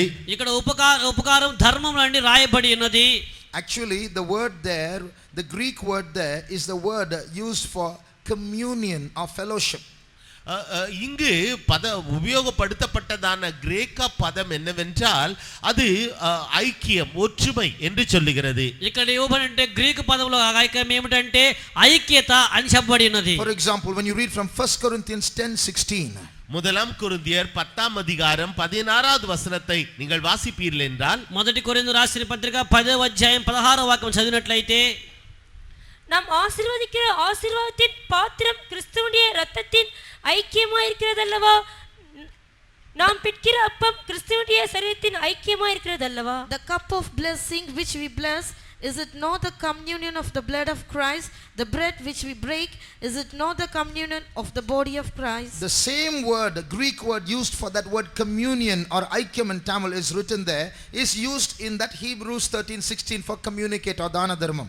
இங்கு ஐக்கியமாக இருக்கிறது என்கிறதான அந்த பதத்திற்கு பயன்படுத்தப்பட்டதான கிரேக்க வார்த்தையானது அதே வார்த்தை எபிரேயர் 13ஆம் அதிகாரம் 16வது வசனத்தில் இருக்கிறதான தான தர்மம் என்கிறதான அந்த பதத்திற்கும் உபயோகப்படுத்தப்பட்டிருக்கிறது. ఇక్కడ ఐక్యతగా ఉండేటువంటి ఆ యొక్క పదాన్ని ఉపయోగపరుచున్నారే, అదే పదాన్ని హెబ్రీయులు రాసిన పత్రిక 13వ అధ్యాయం 16వ వాక్యాలు కూడా ఆ పదానికి వారు ఉపయోగించి ఉన్నారు. So this verse in Hebrews says to have fellowship involves a sacrifice. Don't forget that. God is well pleased with that. ஐக்கியமாக இருப்பதற்கு நீங்கள் தான தர்மம் செய்ய வேண்டும். அப்படி செய்தால் தேவன் உங்களிலே பிரியப்படுவார், அதை மறவாதிருங்கள் என்றுதான் சொல்லுகிறது. ఇక్కడేమో మీరు ఐక్యతగా ఉండి దాన ధర్మం చేస్తున్నప్పుడైతే దేవుడు అందులో ప్రీతిపరుచున్నాడు కనుక దాన్ని మీరు మరవద్దని చెప్పబడి ఉన్నది. Being in fellowship involves a sacrifice. நீங்கள் ஐக்கியமாக இருப்பதற்கு பலிகள் அவசியம். ஐக்கியமா இருப்பது ஒரு பலியா இருக்கு, இருப்பது ஒரு பலியாக இருக்கிறது. మీరు ఐక్యతగా ఉండుటయే ఒక బలి అయి ఉన్నది. Why? ஏன்? ఎందును బట్టి, see, we have to cross certain boundaries to have this divine fellowship with the saints and with God. கர்த்தருடைய பரிசுத்தவான்களோடும் கர்த்தரோடும் ஒரு தெய்வீக ஐக்கியத்தை வைத்துக் கொள்ளும்படியாக சில எல்லைகளை தாண்டி நாம் செல்ல வேண்டும். దేవునితోను దేవుని పరిశుద్ధులతోను ఐక్యతగా ఉన్నట్టుగానే కొన్ని సరిహద్దులు దాటి మనం వెళ్ళవలసి ఉన్నది. We have some language boundaries. மொழி எல்லை என்ற ஒன்று உண்டு. ఆ యొక్క భాష లేక సరిహద్దు అనే ఒకటి ఉన్నది. We have some racial boundaries. இதுபோல இன பாகுபாடு என்கிறதான எல்லைகள் உண்டு. కొన్ని యొక్క వర్ణం అనేటువంటి ఆ యొక్క సరిహద్దులు ఉన్నవి. Fellowship means crossing all those boundaries to love a brother of Christ. ஒரு ஐக்கியம் என்று சொல்லும் பொழுது இந்த எல்லைகளை எல்லாம் கடந்து கிறிஸ்துவனுடைய அந்த பிள்ளையை நேசித்தல். ఈ యొక్క సరిహద్దులన్నీ దాటి ఈ క్రీస్తు అనేటువంటి క్రీస్తు పిల్లలను ప్రేమించుట. The rich moving only with the rich, the poor moving only with the poor is not fellowship. ஐஸ்வர்யவான்களோடு மாத்திரம் பழகுதல், ஏழைகள் ஏழையோடு மாத்திரம் பழகுதல் அது ஒரு ஐக்கியம் அல்ல. ధనవంతులు మాత్రం ఐక్యించుకొనుట, బీదవారు మాత్రం ఐక్యించుట ఒక ఐక్యత కాదు. We have to cross all those barriers and make a sacrifice to love each other. நாம் இந்த எல்லைகளை எல்லாம் கடந்து நாம் ஒருவரை நேசிக்க இத்தகைய பலிகளை நாம் செலுத்த வேண்டும். మనమందరం కూడా ఈ యొక్క సరిహద్దులను దాటి వెళ్ళి ఒకరిని ప్రేమించటానికి బలులు మనం అర్పించడం వలెనున్నది. Some believers will say like this. சில விசுவாசிகள் இவ்விதமாக சொல்லுவார்கள். కొందరు విశ్వాసులు ఈ విధంగా చెప్పుచున్నారు, ஒரு சிலரை தவிர இங்க இருக்கிறது எல்லாம் பேயா இருக்கு. Say it in English. except a few, and the others seems to be devils. కొందరు మాత్రం మంచి వారుగా ఉన్నారు, వింత వారు అపవాదులుగానే కనపడుచున్నారు. It may be true, ஒருவேளை அது உண்மையாக இருக்கலாம், ఒకవేళ అది నిజముగా ఉండవచ్చును. but we should not forget that God has called those devils also to be here as brethren. அத்தகைய பிசாசுகளையும் கூட இங்கு சகோதரர்களாக இருக்கும்படியாக தேவனே அவர்களை அழைத்தார் என்பதை நாம் மறந்து போக கூடாது. అలాంటి వారిని కూడా దేవుని పిల్లగా మార్చుటకై దేవుడే వారిని పిలిచి ఉన్నారని మనం మర్చిపోవద్దు. So we must at least pray for them. நாம் அவர்களுக்காக ஜெபிக்கவாவது செய்ய வேண்டும். మన వారి కొరకు ప్రార్థనైనను చేయవలెను. That's why it's a sacrifice. ஆகவே இது ஒரு பலி. కాబట్టి ఇది కూడా ఒక బలి. The Bible says if you love only those who love you, there's no use you are being a Christian, because even those who don't know Christ do the same thing. உங்களில் அன்பு கூறுகிறவர்களையே நீங்கள் திருப்பி அன்பு கூறுவீர்கள் என்றால் அதில் ஒன்றுமில்லையே. ஏனென்றால் கிறிஸ்துவை நேசிக்காதவர்களும் கூட அவர்கள் ஒருவரை ஒருவர் நேசிக்கிறார்கள். మిమ్మల్ని ప్రేమించిన వారినే మీరు ప్రేమించినట్టు ఎలాంటి మేలు లేదు. క్రీస్తుని ఎరుగని వారు కూడా ఈ విధంగా చేయుచున్నారు కదా. But if you love those who hate you, உங்களை விரோதிக்கிறவர்களை நீங்கள் நேசிப்பீர்கள் என்றால், మిమ్మల్ని ద్వేషించు వారిని మీరు ప్రేమించినట్లయితే, if you love those who stamp on you, உங்களை மிதிப்பவர்களை நீங்கள் நேசிப்பீர்கள் என்றால், మిమ్మల్ని త్రొక్కేటువంటి వారిని మీరు ప్రేమించినట్లయితే, then you're a Christian. அப்பொழுது நீங்கள் ஒரு கிறிஸ்தவர். అప్పుడు మాత్రం మీరు ఒక క్రైస్తవుడు. Then there is a sacrifice in your fellowship. அப்படி என்றால் உங்களுடைய ஐக்கியத்திலே ஒரு பலி காணப்படுகிறது. అలాగైనట్లయితే మీ యొక్క ఐక్యతలో ఒక బలి కనపడుచున్నది. Then you become a house of sacrifice. அப்பொழுது நீங்கள் பலியின் ஸ்தானமாக பலியின் வீடாக நீங்கள் மாற்றப்படுவீர்கள். అప్పుడైతే మీరు బలి యొక్క ఇండ్లుగా మీరు మార్చబడుచున్నారు. And with such sacrifices God is well pleased. அத்தகைய பலிகளிலே தேவன் மிகவும் பிரியப்படுகிறார். అట్టి బలిలో దేవునికి ఇష్టమైనవిగా ఉన్నవి. God told Hosea the prophet, ஓசியா என்கிறதான தீர்க்கதரிசிக்கு தேவன் ఈ విధமாக சொன்னார். హోషేయ అనే ప్రవక్తకు దేవుడు ఈ విధంగా చెప్పి ఉన్నాడు. God told him, God didn't tell him go marry a prostitute. God told him go and love a prostitute. தேவன் ஒரு வேசியை போய் நீ விவாகம் செய் என்று சொல்லாமல் நீ ஒரு வேசியை போய் நேசி என்று சொல்லுகிறார். దేవుడైతే నీ ఒక వేశ్యని వెళ్ళి పెళ్లి చేసుకొని చెప్పట్లేదు కానీ ఆమెని ప్రేమించమని చెప్తున్నారు. So he goes and loves her and marries her. ஆகவே அவன் போய் ஒரு வேசியை நேசித்து அவளை விவாகம் செய்து கொள்கிறார். ఇప్పుడైతే అతను వెళ్ళి ఆ వేశ్యని ప్రేమించి తదుపరి ఆయన వివాహం చేసుకొంచున్నాడు. Why did God say that? தேவன் ஏன் ఈ విధமாக சொன்னார்? ఎందుకు దేవుడు ఈ విధంగా చెప్పి ఉన్నారు? Because God knew that she is not going to love him. ஏனென்றால் அவள் இவனை நேசிக்க மாட்டாள் என்பது தேவனுக்கு நன்றாக தெரிந்த ஒன்று. ఆమె ఈయన ప్రేమించదని దేవుడు బాగా ఎరిగి ఉన్నాడు. Normally prostitutes and porn actresses don't love males.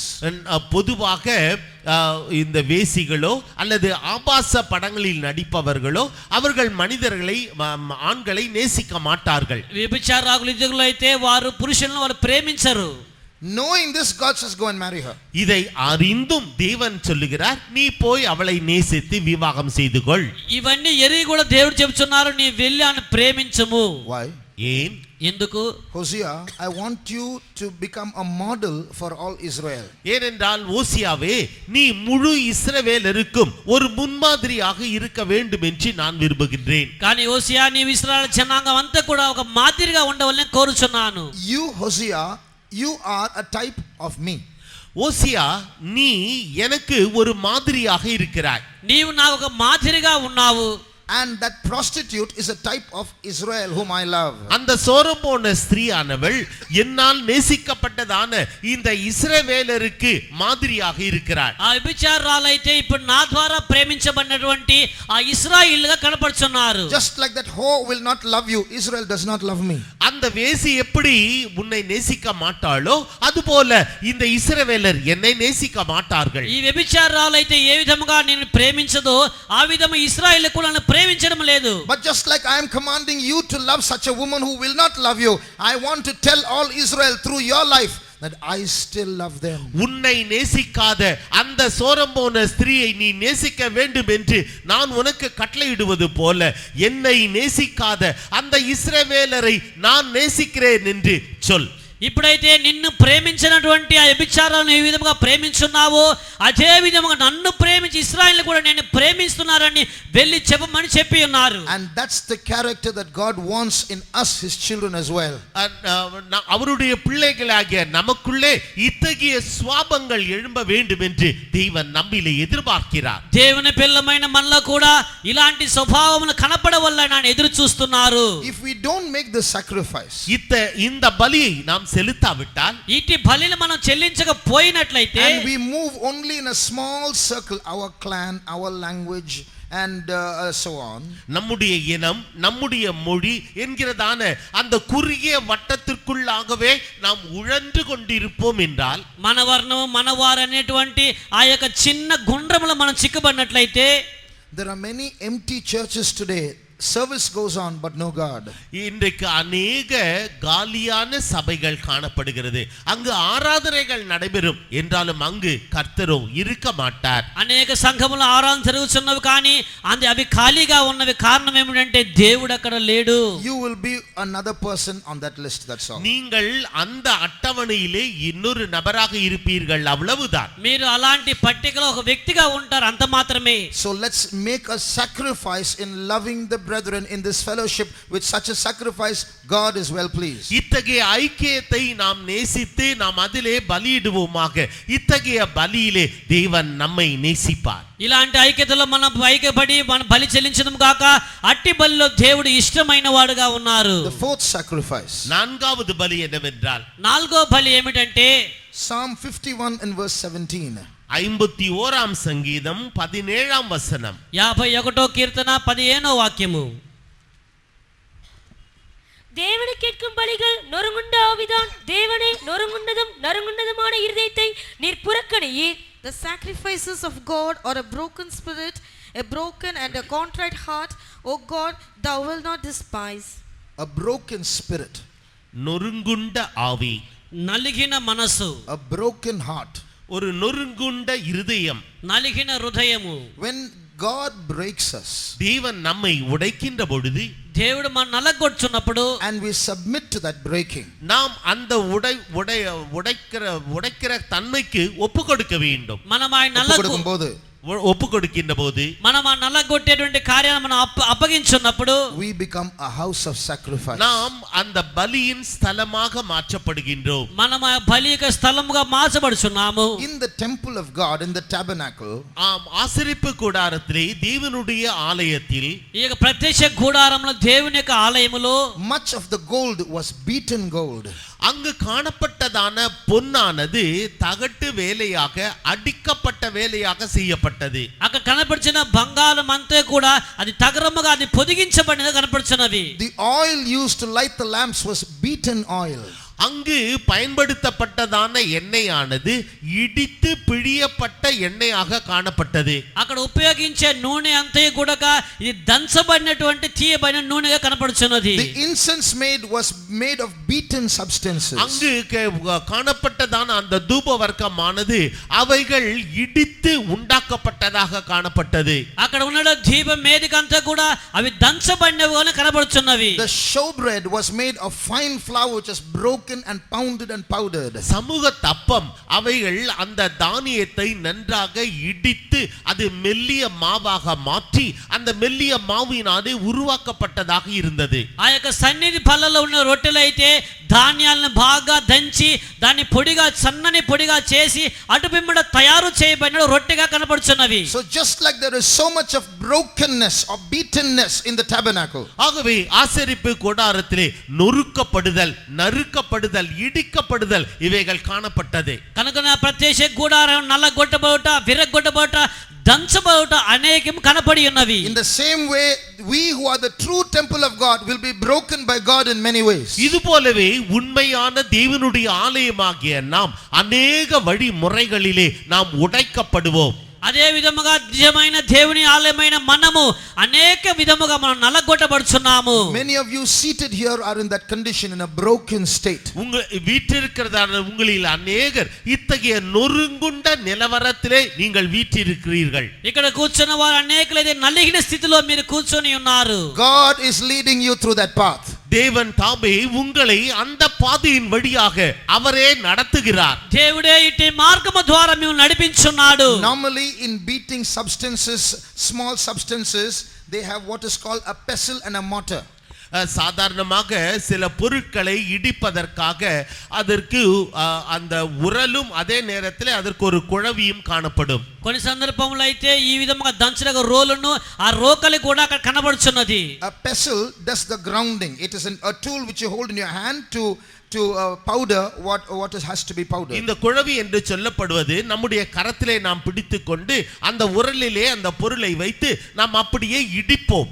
ఈ యొక్క ధాన్యాలు దంచుటకై ఆ రోల్లో ఉంచి అందులో రోకలి చేద్దాన్ని బాగా దంచున్నాము. A mortar is a round substance, a bowl, so that when the pestle pounds on the substance, it cannot escape or run away.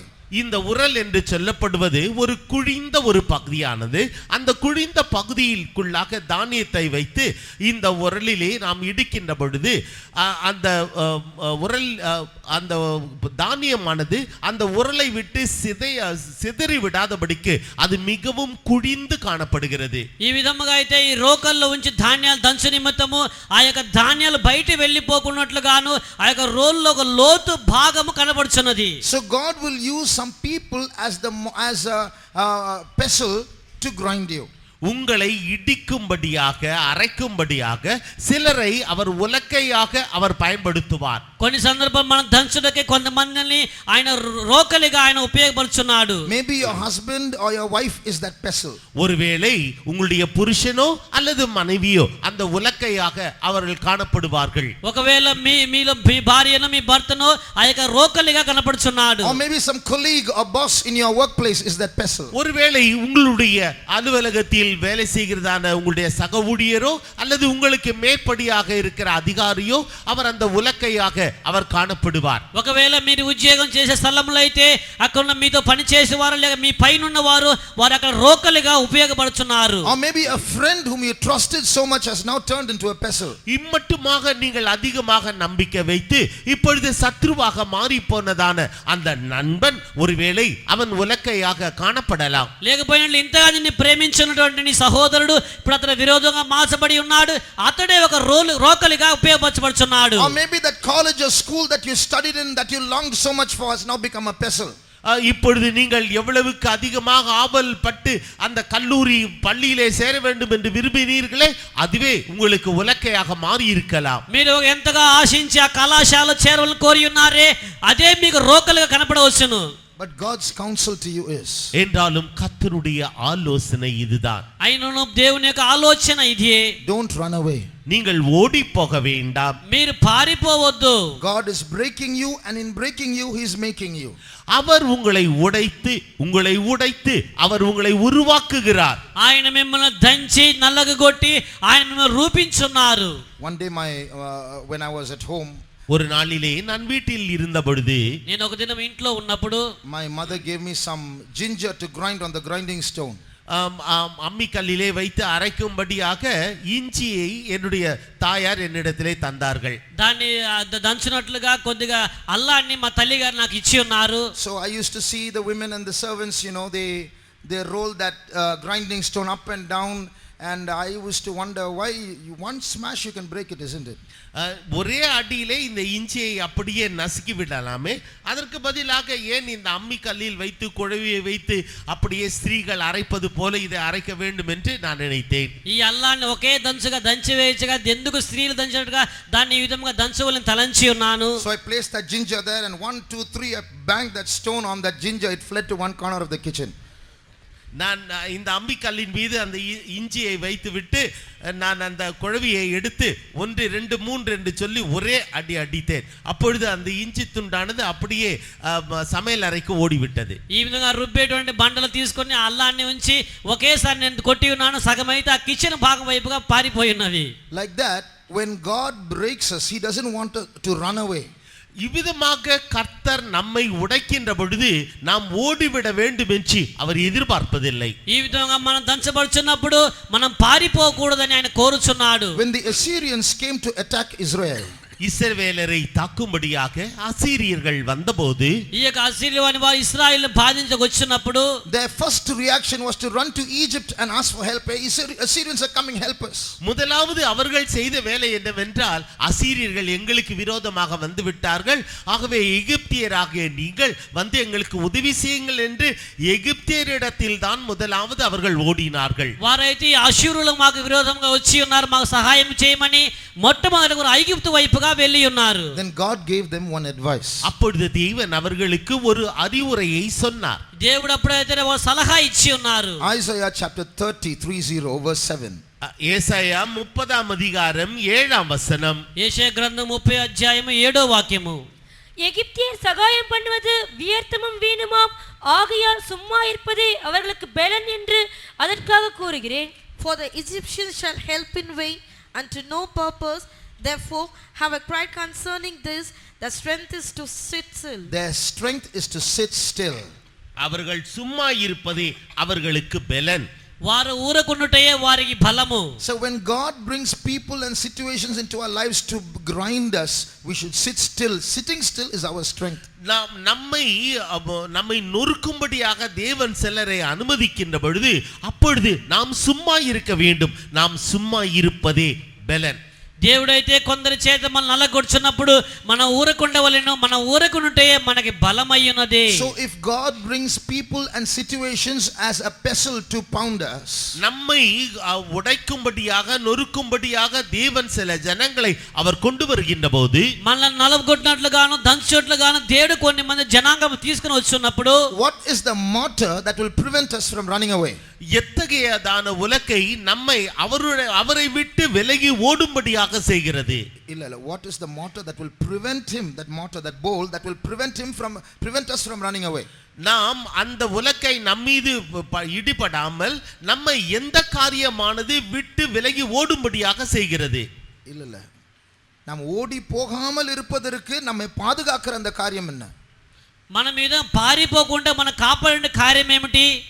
When that pestle is coming on us, அந்த உலக்கையானது நம்மீது வருகின்ற போது, ఆ యొక్క రోకలి మన యొద్దకు వస్తున్నప్పుడు, to prevent us from escaping, நாம் தப்பி ஓடி போகாமல் நம்மை அந்த இடத்திலே வைக்கும்படியாக, మనం పారిపోకుండా ఆ స్థలం ఉంచినట్లుగా, what is that mortar, that bowl that will prevent, that has a wall around to prevent us from running away? நாம் இங்கும் அங்குமாக ஓடி போய் விடாமல் அந்த சுவர், அந்த உரலினுடைய சுவர் எவ்வாறு நம்மை பாதுகாக்கிறது? మనం అటు ఇటు వెళ్ళిపోకుండా రోలు యొక్క లోతు ఏ విధంగా మనం కాపాడుచున్నది? What is that mortar? அந்த உரல் என்ன? ఆ యొక్క రోకలి ఏమిటి? It's our humility. அது நம்முடைய மனத்தாழ்மை. అది యొక్క మన దీనత్వము. That's why the Bible says, humble yourself under the mighty hand of God and he will exalt you in due time. தேவனுடைய பலத்த கரத்திற்குள் உங்களை தாழ்த்தி அடங்கிருங்கள், அப்பொழுது ஏற்ற காலத்திலே அவர் உங்களை உயர்த்துவார் என்று வேதம் சொல்லுகிறது. దేవుని యొక్క బలిష్టమైన చేతి క్రింద మీరు దీన మనసులో ఉండి తగిన కాలం ఆయనను హెచ్చించునని దేవుని వాక్యం చెలవేయబడి ఉన్నది. Proud people can never be touched. Someone says something to them, I will not come to this church hereafter. பெருமையானவர்களை யாரும் தொட்டுவிடவே முடியாது. யாராகிலும் தொட்டுவிட்டால் உடனடியாக அவர்கள் சொல்வது என்னவென்றால், நான் இனிமேல் ஆலயத்திற்கு வரவே மாட்டேன். గర్విష్ఠుల్ని ఎవరు కూడా ముట్టలేరు. ఒకవేళ వారిని ముట్టినట్టు వాళ్ళు చెప్తారు, నేను సంఘానికే రాను. Don't be like the ginger on the grinding stone. நீங்கள் இந்த அரைக்கிற கல்லின் மீது காணப்படுகிற இஞ்சி துண்டை போல காணப்பட வேண்டாம். మీరు రుబ్బేటువంటి ఆ యొక్క దీంట్లో అల్లం బద్దలాగా మీరు కనపడవద్దు. God is allowing that to break us. தேவன் தாமே நம்மை உடைக்கும்படியாக அவரே அனுமதித்தார். దేవుడే మన నల్లగొట్లుగా అనుమతించి ఉన్నాడు. When you are broken, நீங்கள் உடைக்கப்படுகின்ற போது, మీరు దంచబడుచున్నప్పుడు, your spirit and your heart like broken glass has many pieces now in it. ஒரு கண்ணாடியானது உடைக்கப்படுகின்ற பொழுது எவ்விதமாக அதிலே அநேக விரிசல்கள் காணப்படுகிறதோ அதுபோல உங்களுடைய இருதயமும் உங்களுடைய மனதும் இவ்வாறு விரிசல் ஏற்படும். మీరైతే ఆ విధంగా దంచబడిన ఏ విధముగా అద్దానికి ఆ విధముగా నెరులు కనపడుచున్నవో అదే విధంగా మీ మనసు కూడా ఆ విధంగా బద్దలు కనపడుచున్నవి. In God's sight, every broken piece of your heart becomes a sacrifice. கர்த்தருடைய பார்வையிலே உங்களுடைய இருதயத்தின் ஒவ்வொரு உடைந்த பகுதியும் அது ஒரு பலி. మీ యొక్క హృదయములో పగిలినటువంటి ప్రతి ఒక్క కార్యం కూడా దేవుని యొక్క బలిగా ఉన్నది. That is why the Bible says the sacrifices of God in plural are a broken spirit. ஆகவே தான் இங்கு பன்மையிலே சொல்லப்பட்டிருக்கிறது, தேவனுக்கு ஏற்ற பலிகள் நறுங்குண்ட ஆவி. ఇక్కడ అందువల్లనే బహుగా చెప్పబడి ఉన్నది, దేవుని తగినటువంటి బలులు. One spirit but many sacrifices. ஒரே ஆவி என்றாலும் அநேக பலிகள். ఒకే ఆత్మ, బలులు వ్యత్యాసము. There was one king. ஒரு ராஜா ஒருவர் இருந்தார். ఒక రాజు ఉన్నారు. You know, when a prophet pronounced judgment against him, the king said, go and grab that man. அந்த ராஜாவுக்கு விரோதமாக தீர்க்கதரிசி தண்டனையை சொன்ன பொழுது உடனடியாக அவன் தன்னுடைய கையை நீட்டி அந்த மனுஷனை பிடியுங்கள் என்று சொன்னான். ఇప్పుడైతే ఈ ప్రవక్త వచ్చి తన యొక్క న్యాయ తీర్పును చెప్పుచున్నప్పుడైతే ఈ రాజు వెంటనే అతను పట్టుకొని చెయ్యి చాపి ఉన్నారు. But when a prophet came to David, when David sinned and told him, thou art that man. தாவீது பாவம் செய்த பொழுது அந்த தீர்க்கதரிசி சுட்டி காட்டின பொழுது அந்த தீர்க்கதரிசி சொல்லுகிறார், நீயே அந்த மனுஷன். ఇప్పుడైతే దావీదుకు వచ్చిన ప్రవక్త చెప్తున్నాడు, నీవే ఆ వ్యక్తి అని ఆ ప్రవక్త సెలవిస్తున్నారు. Immediately David did not go and say grab that man. David broke and humbled himself. உடனடியாக அந்த மனுஷனை பிடியுங்கள் என்று தாவீது சொல்லாமல் அவன் நொறுங்குண்ட இருதயத்தோடு அப்படியே அமர்ந்தார். ఇప్పుడైతే ఈ దావీదు వెంటనే పట్టుకోండి అని చెప్పడానికి బదులుగా నలిగిన మనసుతో ఆయన కూర్చొని ఉన్నారు. A few months later his child died. சில மாதங்களுக்கு பிறகு அவனுடைய குழந்தை மரித்தது. కొన్ని మాసం కుమార్తె మరణించి ఉన్నది. And in that time he didn't blaspheme God, he broke. அந்த நேரத்திலே அவன் தேவனுக்கு விரோதமாக தூஷணங்கள் பேசாமல் அவன் தன்னை தானே நொறுக்கினான். ఇప్పుడైతే దేవుని విరోధ దూషణంగా మాట్లాడకుండా అతను తను తాను తగ్గించుకొని ఉన్నాడు. It is in that broken state that Psalm 51 was written by the psalmist. அந்த நொறுக்கப்பட்ட நிலவரத்திலே தான் இந்த சங்கீதக்காரன் இந்த சங்கீதம் 51 அவன் எழுதுகின்றான். అలాంటి నలిగిన హృదయంతో పాటే ఈ కీర్తనకర్త 51 కీర్తన రాసి ఉన్నాడు. Humble people will sit still while being broken. தாழ்மையுள்ளவர்கள் உடைக்கப்படுகின்ற பொழுது அவர்கள் அப்படியே சும்மா இருப்பார்கள். దీనత్వము కలిగిన వారైతే వారు నలగబడుచున్నప్పుడైతే వారు మౌనముగా ఉండెదరు. Recently I heard 2-3 testimonies of some servants of God. சில கர்த்தருடைய ஊழியக்காரர்களை குறித்து சமீபத்திலே நான் 2-3 சாட்சிகளை கேட்டேன். సమీపంలో దేవ సేవకుల గురించి కొన్ని సాక్ష్యాలను విని ఉన్నాను. They were going through paths where they were broken. அவர்கள் உடைக்கப்பட்ட பொழுது சில கடினமான பாதைகளினூடாக அவர்கள் கடந்து சென்றார்கள். వారు నలగొట్టబడుచున్న కఠినమైన మార్గం ద్వారా వారు వెళ్ళి ఉన్నారు. But what they testified was, though we were broken, we felt the presence of God abundantly like never before. நாங்கள் உடைக்கப்பட்டாலும் கூட இதற்கு முன்பு இல்லாத அளவுக்கு கர்த்தருடைய சமூகத்தை எங்களோடு இருப்பதை நாங்கள் உணர்ந்து கொண்டோம். మేము నలగొట్టబడుచున్నప్పుడైతే ఇంత ముందుగా లేని దేవుని సాన్నిధ్యము మమ్మల్ని ఆవరించడం నేను చూసి ఉన్నాము. When I was sick about 6-7 years ago, 6-7 ஆண்டுகளுக்கு முன்பாக நான் வியாதிப்பட்டவனாக இருந்தபோது 6-7 సంవత్సరాల ముందుగా నేను వ్యాధిగ్రస్తుడైనప్పుడు I was bedridden. I couldn't move. Every little work somebody else had to do for me. நான் படுத்த படுக்கையாக இருந்தேன். என்னால் ஒரு சிறு வேலையை கூட செய்ய முடியாது. எந்த ஒரு வேலையும் மற்றவர்கள் தான் எனக்கு செய்ய வேண்டும். నేను పడకలో ఉన్నందువల్ల ఏ పని కూడా చేయలేకపోయినాను. చిన్న పని చేయడం ఇతరులను ఆశించి ఉన్నాను. So I was in bed for about 2 months. 2 மாத காலத்திற்கு நான் படுக்கையிலே இருந்தேன். 2 మాసాలు నేను పడకలోనే ఉండి ఉన్నాను. But about 2-3 weeks in the middle of that trial, அந்த சோதனையின் 2-3 வாரங்களுக்கு பிறகு அந்த மைய பகுதியிலே ఆ యొక్క శోధనల 2 వారాల మధ్య గతములో in the middle of the night I started crying and crying and crying. அந்த நடு இரவிலே நான் தொடர்ச்சியாக அழுது கொண்டே இருப்பேன். ఆ మధ్య రాత్రులను తరచుగా ఏడుస్తూ ఉన్నాను. Not because God forsook me. தேவன் என்னை கைவிட்டு விட்டார் என்பதற்காக அல்ல. దేవుడు నన్ను చేయి వదిలిపెట్టి ఉన్నాడని బట్టి కాదు. Not because I couldn't bear the pain. என்னால் வலி வேதனைகளை சகிக்க முடியவில்லையே என்பதற்காக அல்ல. నా వల్ల వేదన కష్ట సహించలేకపోతున్నానే అని కాదు. But I was crying and crying because I felt God so close to me in that situation. அந்த சூழ்நிலையிலும் கூட கர்த்தருடைய சமூகமானது என்னோடு கூட மிகவும் நெருக்கமாக இருக்கிறது என்பதை நான் உணர்கின்றபடியினாலேயே நான் முழுவதும் அழுது கொண்டே இருந்தேன். అట్టి సందర్భంలో దేవుని యొక్క సాన్నిధ్యము నాకు బహుగా ఆసన్నమైనదని బట్టి నేను ఏడ్చి ఉన్నాను. Dear child of God, are you broken? பிரியமான தேவனுடைய பிள்ளையே, நீ உடைக்கப்பட்ட நிலவரத்தில் இருக்கிறாயா? ప్రియమైన దేవుని బిడ్డ, నలగబడే స్థితిలోనే ఉన్నావా? This is the best time to feel the presence of God in its fullness. இந்த காலகட்டத்தில் தான் கர்த்தருடைய சன்னிதானத்தை நிறைவாக அனுபவிக்க கூடிய காலகட்டம். ఈ సందర్భమే దేవుని యొక్క సాన్నిధ్యాన్ని సమృద్ధిగా అనుభవించగలిగి ఉన్నావు. Shall we close our eyes? நாம் நம்முடைய கண்களை மூடுவோமாக. మన కళ్ళు మనం మూసుకుందాము కాక.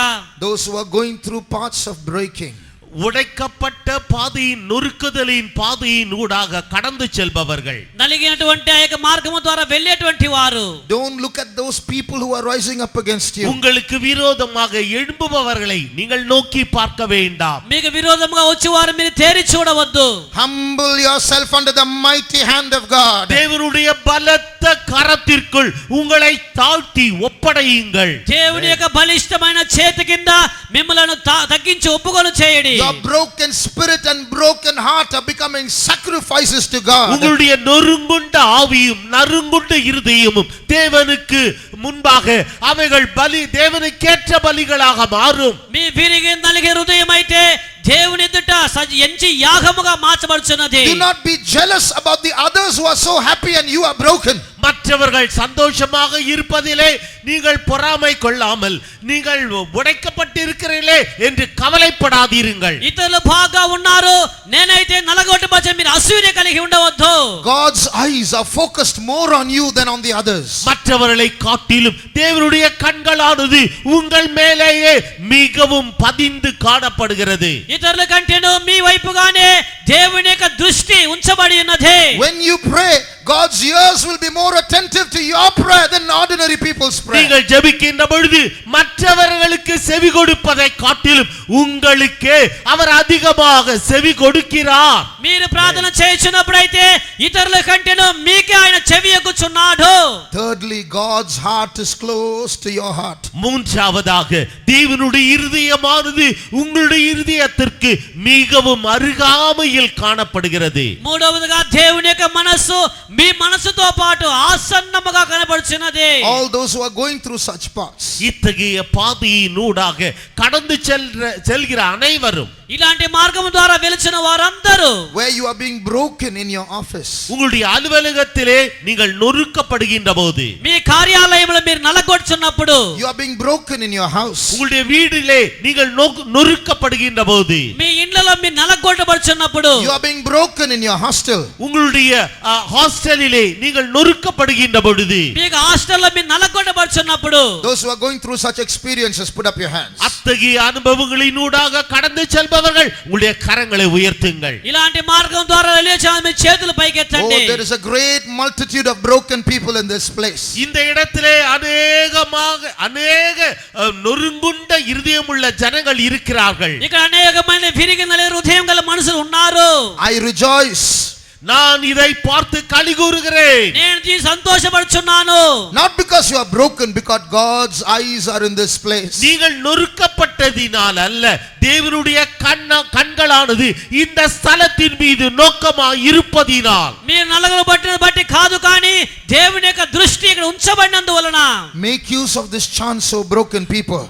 நொறுக்கப்பட்டவர்களே, இந்த தருணத்தை நன்றாக பயன்படுத்திக் கொள்ளுங்கள். నలిగిన వారులారా, ఈ అవకాశాన్ని సద్వినియోగపరచుకోనండి. God is going to be more close to you at this time than at other times. மற்ற எல்லா நேரங்களை காட்டிலும் இந்த காலகட்டத்திலே தேவன் உங்களுக்கு மிகவும் நெருக்கமாக காணப்படுவார். ఇతర సందర్భం అన్నింటికంటేను ఇట్టి సందర్భంలో దేవుడు మీకు ఆసన్నముగా కనబడుచున్నాడు. விடுதலை வேண்டும், விடுதலை வேண்டும் என்று அழாதே. காலத்தை பிரயோஜனப்படுத்து, இந்த சோதனையை பிரயோஜனப்படுத்து. Do not cry for deliverance and deliverance. Make use of this time. Make use of this opportunity. విడుదల అవసరపడవద్దు. ఈ సమయాన్ని మీరు సద్వినియోగపరచుకోనండి. சீக்கிரத்தில் இந்த சோதனை நீங்கும். Very soon this trial will depart from you. అతి త్వరలోని శోధన తీసివేయబడును. இப்பொழுது இருக்கிறதான அந்த சமூகமும் குறையும். the presence that we have at present will minimize. మీకున్నటువంటి సాన్నిధ్యము కూడా అప్పుడు తగ్గిపోవును. எனக்கு தேவனுடைய சமூகம் தான் முக்கியம் என்று எத்தனை பேர் சொல்லுகிறீர்கள்? How many of you say the presence of the Lord is so important to me? ఎవరికైతే దేవుని యొక్క సాన్నిధ్యం అవసరమని కోరుచున్నారు, நான் நொறுக்கப்பட்டாலும் பரவாயில்லை, தேவரீர் நீர் என்னோடு கூட இருக்க வேண்டும். Though I am been broken, doesn't matter. Oh Lord, thou must be with me. ప్రభువా నేను నలగొట్టబడినప్పుడే పర్వాలేదు, దేవుని యొక్క సాన్నిధ్యం నాకు అవసరమై ఉన్నది. நொறுக்கப்பட்டவர்களே, கர்த்தருடைய ஊழியக்காரராகிய நாங்கள் உங்களை ஆசீர்வதிக்கிறோம். தேவன் உங்களோடு இருப்பாராக. Oh broken people, we the workers of the Lord are blessing you. Let the Lord be with you. నలగొట్టబడిన వారలారా, దేవదాసమే మిమ్మల్ని ఆశీర్వదించున్నాము, దేవుడు మీతో ఉండును గాక. அவருடைய சமூகத்தை அனுபவிப்போமாக. Let us experience his presence. ఆయన సన్నిధానం ఆనందించదము గాక. பெருமை உள்ளவர்களுக்கு இந்த சமூகத்தை உணர முடியாது. The haughty people, the proud people cannot experience the presence of God. గర్విష్ఠులైతే దేవుని సన్నిధానాన్ని అనుభవించలేరు. நொறுக்கப்படும் பொழுது எகிப்தியரை தேடுகிறவர்களுக்கு இந்த சமூகம் இருக்காது. When the people are broken, if they are seeking the help from Egypt, they cannot feel the presence of God. దంచబడుచున్నప్పుడైతే ఐగుప్తు వైపుగా వెళ్ళు వారికి ఈ యొక్క సాన్నిధ్యం ఉండదు.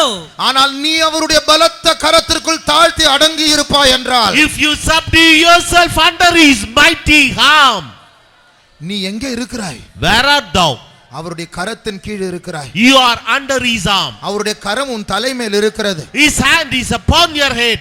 அந்த கரத்தில் இருக்கிற அனைத்து ஆசீர்வாதம் உனக்கு தான். All the blessings of his hand are only to you. ஏனென்றால் உன்னுடைய ஆலயம் பலி செலுத்தும் ஸ்தலமாய் மாறி இருக்கிறது. Because your temple has turned to be the sacrificing place. உடைக்கப்படும் பொழுது ஓடி போகாமல் தேவ சமூகத்திற்கு வந்தாயே, இதுவே உன் வெற்றியின் ரகசியம். When you are broken, you did not run away from the presence of the Lord, but you came here. That itself is the secret of victory. நீ பயப்படாதே. Fear not. ஏற்ற காலத்தில் உன்னை உயர்த்த போகிறார். In due time, the Lord is going to lift you up. நீ பயப்படாதே. Fear not. உன்னை நொறுக்குகிற சத்துருக்கள் நீ யார் என்று அறிவார்கள். The enemies, those who are pouncing you, will understand who you are. நீ பயப்படாதே. Fear not.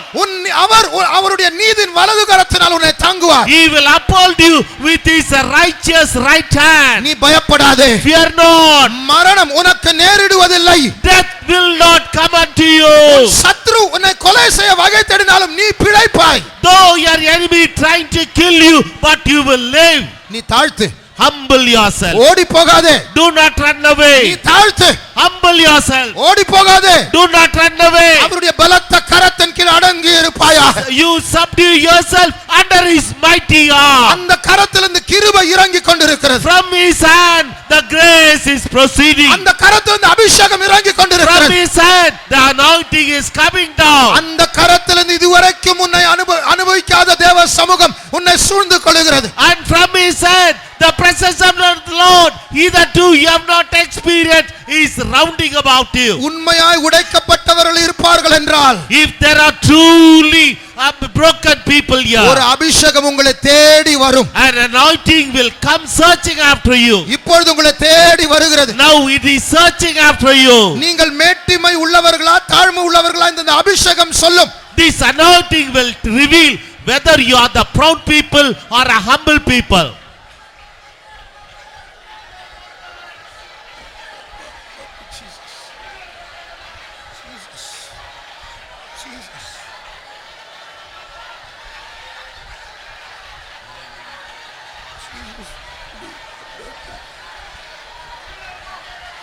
பெருமை இருந்தால் பெருமை உண்டு என்று அறிக்கை பண்ணுங்கள். If you have the pride, you just confess that you have that pride. தாழ்த்துவோமாக. Let us humble ourselves. அந்த அபிஷேகம் இறங்கும். That anointing will come down. நம்முடைய ஆண்டவர் நொறுக்கப்பட்டவருடைய ஜெபத்தை அலட்சியம் பண்ண மாட்டார். Our Lord will not despise the prayer of the broken one. அவர்கள் சமீபமாய் இருப்பார். He will draw nigh unto them. தேற்றரவாளன் அசைவாடி கொண்டிருக்கிறார். The comforter is moving. சகல விதமான ஆறுதலின் தேவன் அசைவாடி The கொண்டிருக்கிறார். Lord of all comforts is moving in our midst. பாழாய் கிடந்த உன்னுடைய உன்னுடைய ஆலயம் இப்பொழுது தேவ சமூகத்தினால் நிரப்பப்படுகிறது. Your desolate temple is now filled with the presence of God. அந்தி கிறிஸ்து நாட்டின அந்த அருவருப்பு உன்னை வீட்டை விட்டு வெளியே போகிறது. The ablation, the abominable thing which the Antichrist has established in your house is going to depart. இப்பொழுது தைரியமா சொல்லு, தேவன் என்னோடு கூட இருக்கிறார். Now boldly say, the Lord is with me. என் தேவன் என்னோடு கூட இருக்கிறார். My Lord is with me. கர்த்தருடைய சமூகத்துக்காய் கர்த்தரை ஸ்தோத்திரிப்போம். ஸ்தோத்திரம் ஸ்தோத்திரம் ஸ்தோத்திரம் ஸ்தோத்திரம் ஸ்தோத்திரம் ஸ்தோத்திரம் ஸ்தோத்திரம். மனேசுவே நாளை துதிக்கிறோம், மேம்படுத்துகிறோம். கர்த்தாவே நமக்கு ஸ்தோத்திரம் ஆண்டவரே.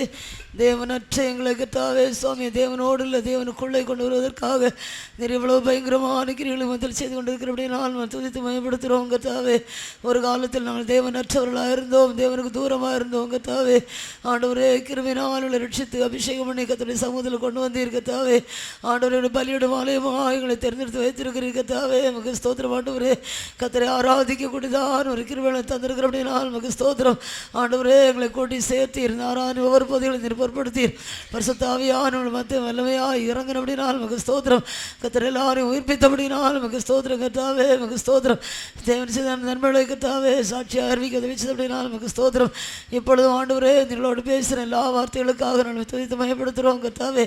ஆண்டவர் பலியிடும் ஆலயமாக எங்களை உமக்கு நீர் தேர்ந்தெடுத்து வைத்திருக்கிறீர் ஆண்டவரே. நமக்கு ஸ்தோத்திரம். நமக்கு எட்டான பலிகளை செலுத்தும் போது கர்த்தாவே தேவனுடைய ஆண்டவரே கண்களும் இருதயம் எந்நாளும் இங்கே இருக்கும் என்று கர்த்தர் சொல்லியிருக்கிற சாமி. ஆண்டவராய கர்த்தாவே உமக்கு ஏற்ற பலிகளை செலுத்த முடியாதபடி கர்த்தராய தேவனே சாத்தானுடைய தந்திரமான வல்லமைகள் என்னுடைய ஆலயத்தை அழித்து எங்களுடைய இருதயங்களை அழித்து கர்த்தாவே என்னுடைய ஜீவியத்தை அழித்து என்னுடைய குடும்பங்களை பாழாக்கி கொண்டிருக்கிறதை இந்த நாட்கள் நீர் அறிந்து கொண்டிருக்கிறீர் ஆண்டவரே. உமக்கு ஸ்தோத்திரம். அநேக தேவன் அற்ற இடத்துல கர்த்தாவே சாமி அநேக குடும்பங்கள் பாழாகி கொண்டிருக்கிறதை அறிந்திருந்தீர் சாமி. இந்த நாட்கள் மறுபடியும் எங்களை நேசித்து இதனை உயிர்ப்பிக்க சித்தம் கொண்டு இருக்கிறபடினால் நாளுமே துதிக்கிறோம் கர்த்தாவே. அன்றாட பலியை கர்த்தாவே சத்ருவானவர் ஒழித்து வைத்து விட்டான் ஆண்டவரே கர்த்தாவே. அதிகாலையில் கர்த்தரை தேட முடியாமல் ஆண்டவரே தேவனை கொடுக்க வேண்டியதான கனத்தை செலுத்த முடியாமல் கர்த்தரை தேட முடியாமல் கர்த்தரை பாதத்தில் அமர்ந்திருந்து ஜெபிக்க முடியாமல் கர்த்தாவே கர்த்தாவே தேவன் அற்ற போனதான் இடங்களில் இருக்கிறான் நம்முடைய ஜனத்தை நீர் கண்டீர் கர்த்தாவே. நான் உயிர்ப்பிக்க சித்தம் கொண்டு இருக்கிறபடினால் நாங்கள் துதித்து மகிமைப்படுத்துகிறோம் கர்த்தாவே. தேவனற்ற கிரிகளை ஒவ்வொரு இடத்திலிருந்தும் நீர் அப்புறப்படுத்தும்படியாய் ஜெபிக்கிறோம் கர்த்தாவே. அன்றாட பலியாகிய காலை மாலை ஜெபத்தை ஒழித்து விட்டு ஆண்டவரே உலகத்தின் ஆவி பல வேஷங்களில் ஒவ்வொருடைய இருதயங்களிலும் குடும்பங்களிலும் ஆளுகை செய்து கொண்டிருக்கிறேன் அறிந்திருக்கிறீர் கர்த்தாவே. அந்த வல்லமையை கர்த்தர் அழிக்க நீர் சித்தம் கொண்டு இருக்கிறபடினால் நாங்கள் துதித்து மகிமைப்படுத்துகிறோம். அந்த சாத்தானுடைய அதிகாரங்கள் முற்றுமாய் அழிக்கப்படும்படியாய் ஜெபிக்கிறோம் கர்த்தாவே. உலகத்தின் ஆவியை ஆடம்பரத்தின் ஆவியை ஐஸ்வர்யத்தின் மயக்கத்தை தேவனற்றமான கிரியைகளை முற்றுமாய் அழித்து விடும்படியாய் ஜெபிக்கிறோம் கர்த்தாவே. அவருடைய மனக்கண்களை கர்த்தர் திறக்க முடியாய் ஜெபிக்கிறோம். அன்றாட பலியாகிய காலை மாலை கர்த்தரை தேடக்கூடியதான உணர்வுள்ள இருதயத்தை எல்லாருக்கும் தரும்படியாய் ஜெபிக்கிறோம் கர்த்தாவே. அதிகாலையில் எழுப்பி கர்த்தரை துதிக்கவும் ஆண்டவர் இந்த நாட்களிலே குடும்பமாய் சேர்ந்து கர்த்தாவே ஜெபிக்கவும் கூடியதான கிருபைகளை இதனோட எல்லாருக்கும் தரும்படியாய் ஜெபிக்கிறோம் கர்த்தாவே. நமக்கு ஸ்தோத்திரம். அப்பா மனக்கு துரகலி சிறக துராதிய சரியான விதத்தில் நன்மை செய்யக்கூடியதான இருதயத்தையும் கூட நடிகாரோடு தரும்படியாய் ஜெபிக்கிறோம் கர்த்தாவே. ஏழைகளை நேசிக்கவும் கர்த்தாவே வியாதிஸ்தருக்காக ஜெபிக்கவும் கர்த்தாவே. இவ்விதமாய் ஆண்டவரே மற்றவர்களுக்கு நன்மைகளை செய்யக்கூடியதான அந்த இருதயத்தை தரும்படியாய் ஜெபிக்கிறோம் கர்த்தாவே. நீர் அப்படி செய்யும் போது ஆண்டவரே கர்த்தாவே அமக்கு கொலுக்கி ஆண்டவரே நான் கொடுத்தது பதிலாக ரெண்டத்தனையாய் தருவேன் என்று வாக்குத்தத்தம் பண்ணியிருக்கிறேன் சாமி. அப்படிப்பட்டதான மனப்பூர்வமான இதயத்தை உற்சாகமான இதயத்தை தேவஜனங்களுக்கு எங்களுக்கு கூட நீர் தரும்படியாய் ஜெபிக்கிறோம் கர்த்தாவே. ஒருவருக்கு உள்ள ஐக்கியத்தை பாதுகாத்துக் கூடதான கிருபைகளை நீர் தரும்படியாய் ஜெபிக்கிறோம் கர்த்தாவே. ஜாதி மத இனபேதமின்றி கர்த்தாவே எல்லாரையும் கர்த்தாவே ஒன்று போல் நேசிக்கூடதான இருதயத்தை இப்படிப்பட்டதான ஒரு ஐக்கியத்தை அடியாருடைய இருதயத்தில் ஸ்தாபித்தருளும்படியாய் ஜெபிக்கிறோம் கர்த்தாவே. பிரிவினை ஆவியாகிய சாத்தானுடைய அதிகாரங்கள் முற்றமாய் அழிக்கப்படும்படியாய் ஜெபிக்கிறோம் கர்த்தராயே இயேசுவே. தேவனுக்கு ஏற்ற பலி நொறுங்குண்டாவிதான் சொல்லுகிற கர்த்தாவே, நாங்கள் நொறுக்கப்படுவதற்கு நீர் எங்களை ஒப்பு கொடுக்கும் போது ஆண்டவரே, மனத்தாழ்மையோடு கூட கர்த்தாவே அதற்குள்ள ஒப்பு கொடுக்க நீர்களுக்கு உதவி செய்யபடியா ஜெபிக்கிறோம் ஆண்டவரே. இந்த நொறுக்கப்படும் போது நீர்களை நொறுக்கும் போது கர்த்தாவே, உடைய கரத்தை விட்டு உடைய சமூகத்தை விட்டு நாங்கள் தூரமாய் போய்விடாதபடி ஆண்டவரே, இதை திறந்தரங்கத்தை தாழ்த்தி உடைய கரங்களில் ஒப்பு கொடுத்து ஆழமாய் மக்கள் கழிவுறக்கூடிய விழாக்களை மாற்றும். நொறுக்கப்பட இருதயமுள்ளவர்களுக்கு கர்த்தர் சமீபமாக இருக்கிறீர் ஆண்டவரே. அப்படிப்பட்டவர்களோடு பட்சமாய் பேசுகிறீர், அப்படிப்பட்டவர்களை உயிர்ப்பிக்கிறீர் கர்த்தாவே. இப்படிப்பட்டதான தேவனுடைய அன்பை ஆண்டவரே நாங்கள் தின வாழ்க்கையில் பெற்று ஜீவிக்க எங்களுக்கு உதவி செய்ய முடியாது ஜெபிக்கிறோம் கர்த்தாவே. உன்னதமான தரிசனத்தோடு நம்பிக்கையோடு எங்களுடைய ஜீவியத்தை கர்த்தர்கள் கட்டி எழுப்ப எங்களுக்கு உதவி செய்ய முடியாது ஜெபிக்கிறோம் கர்த்தாவே. பாழாய் போன நிலவரத்திலிருந்து எங்களை எங்கள் ஜனத்தை நீர் துவக்கி எடுத்து கர்த்தாவே உமக்குள் கொண்டு வந்து கர்த்தாவே எங்களை ஆசீர்வதித்து உயிர்ப்பிக்க முடியாது ஜெபிக்கிறோம் கர்த்தாவே. காலங்கள் கடைசியாகிவிட்டது, கர்த்தர் சீக்கிரமாய் வரப்போகிறீர் சாமி. ஆண்டவரே, இந்த விதங்களில் உண்மை பிரியப்படுத்தி ஆண்டவரே உண்மை எங்களுடைய ஜீவியத்தில் கொண்டு வந்து அனுமால் ஆளுகை செய்யப்படும். நீர் செய்யப்படுவது போல எல்லா காரியங்களும் செய்யப்படுக்கும். கர்த்தர் வெளிப்படும் போது வைத்திருக்கிற மகிமையை சுதந்திரித்துக் கொள்ளும். அடியார்கள் இப்படி ஜனத்தை எல்லாரும் நீர் தகுதிப்படுத்தும். தாழ்த்தி வல்லமுள்ள திருக்கல்லில் போடுகிறோம். இன்னும் நடக்கப்போற எல்லா ஊழியங்களையும் கர்த்தர் மற்றும் பொறுப்படுத்த ஆசீர்வதியும் இயேசுவின் நாமத்தில் வேண்டிக் கொள்கிறோம் பிதாவே. ஆமென். பிதாவே. ஆமென். பிதாவே. ஆமென். பிதாவே. ஆமென். பிதாவே. ஆமென். பிதாவே. ஆமென். பிதாவே. ஆமென். பிதாவே. ஆமென். பிதாவே. ஆமென். பிதாவே. ஆமென்.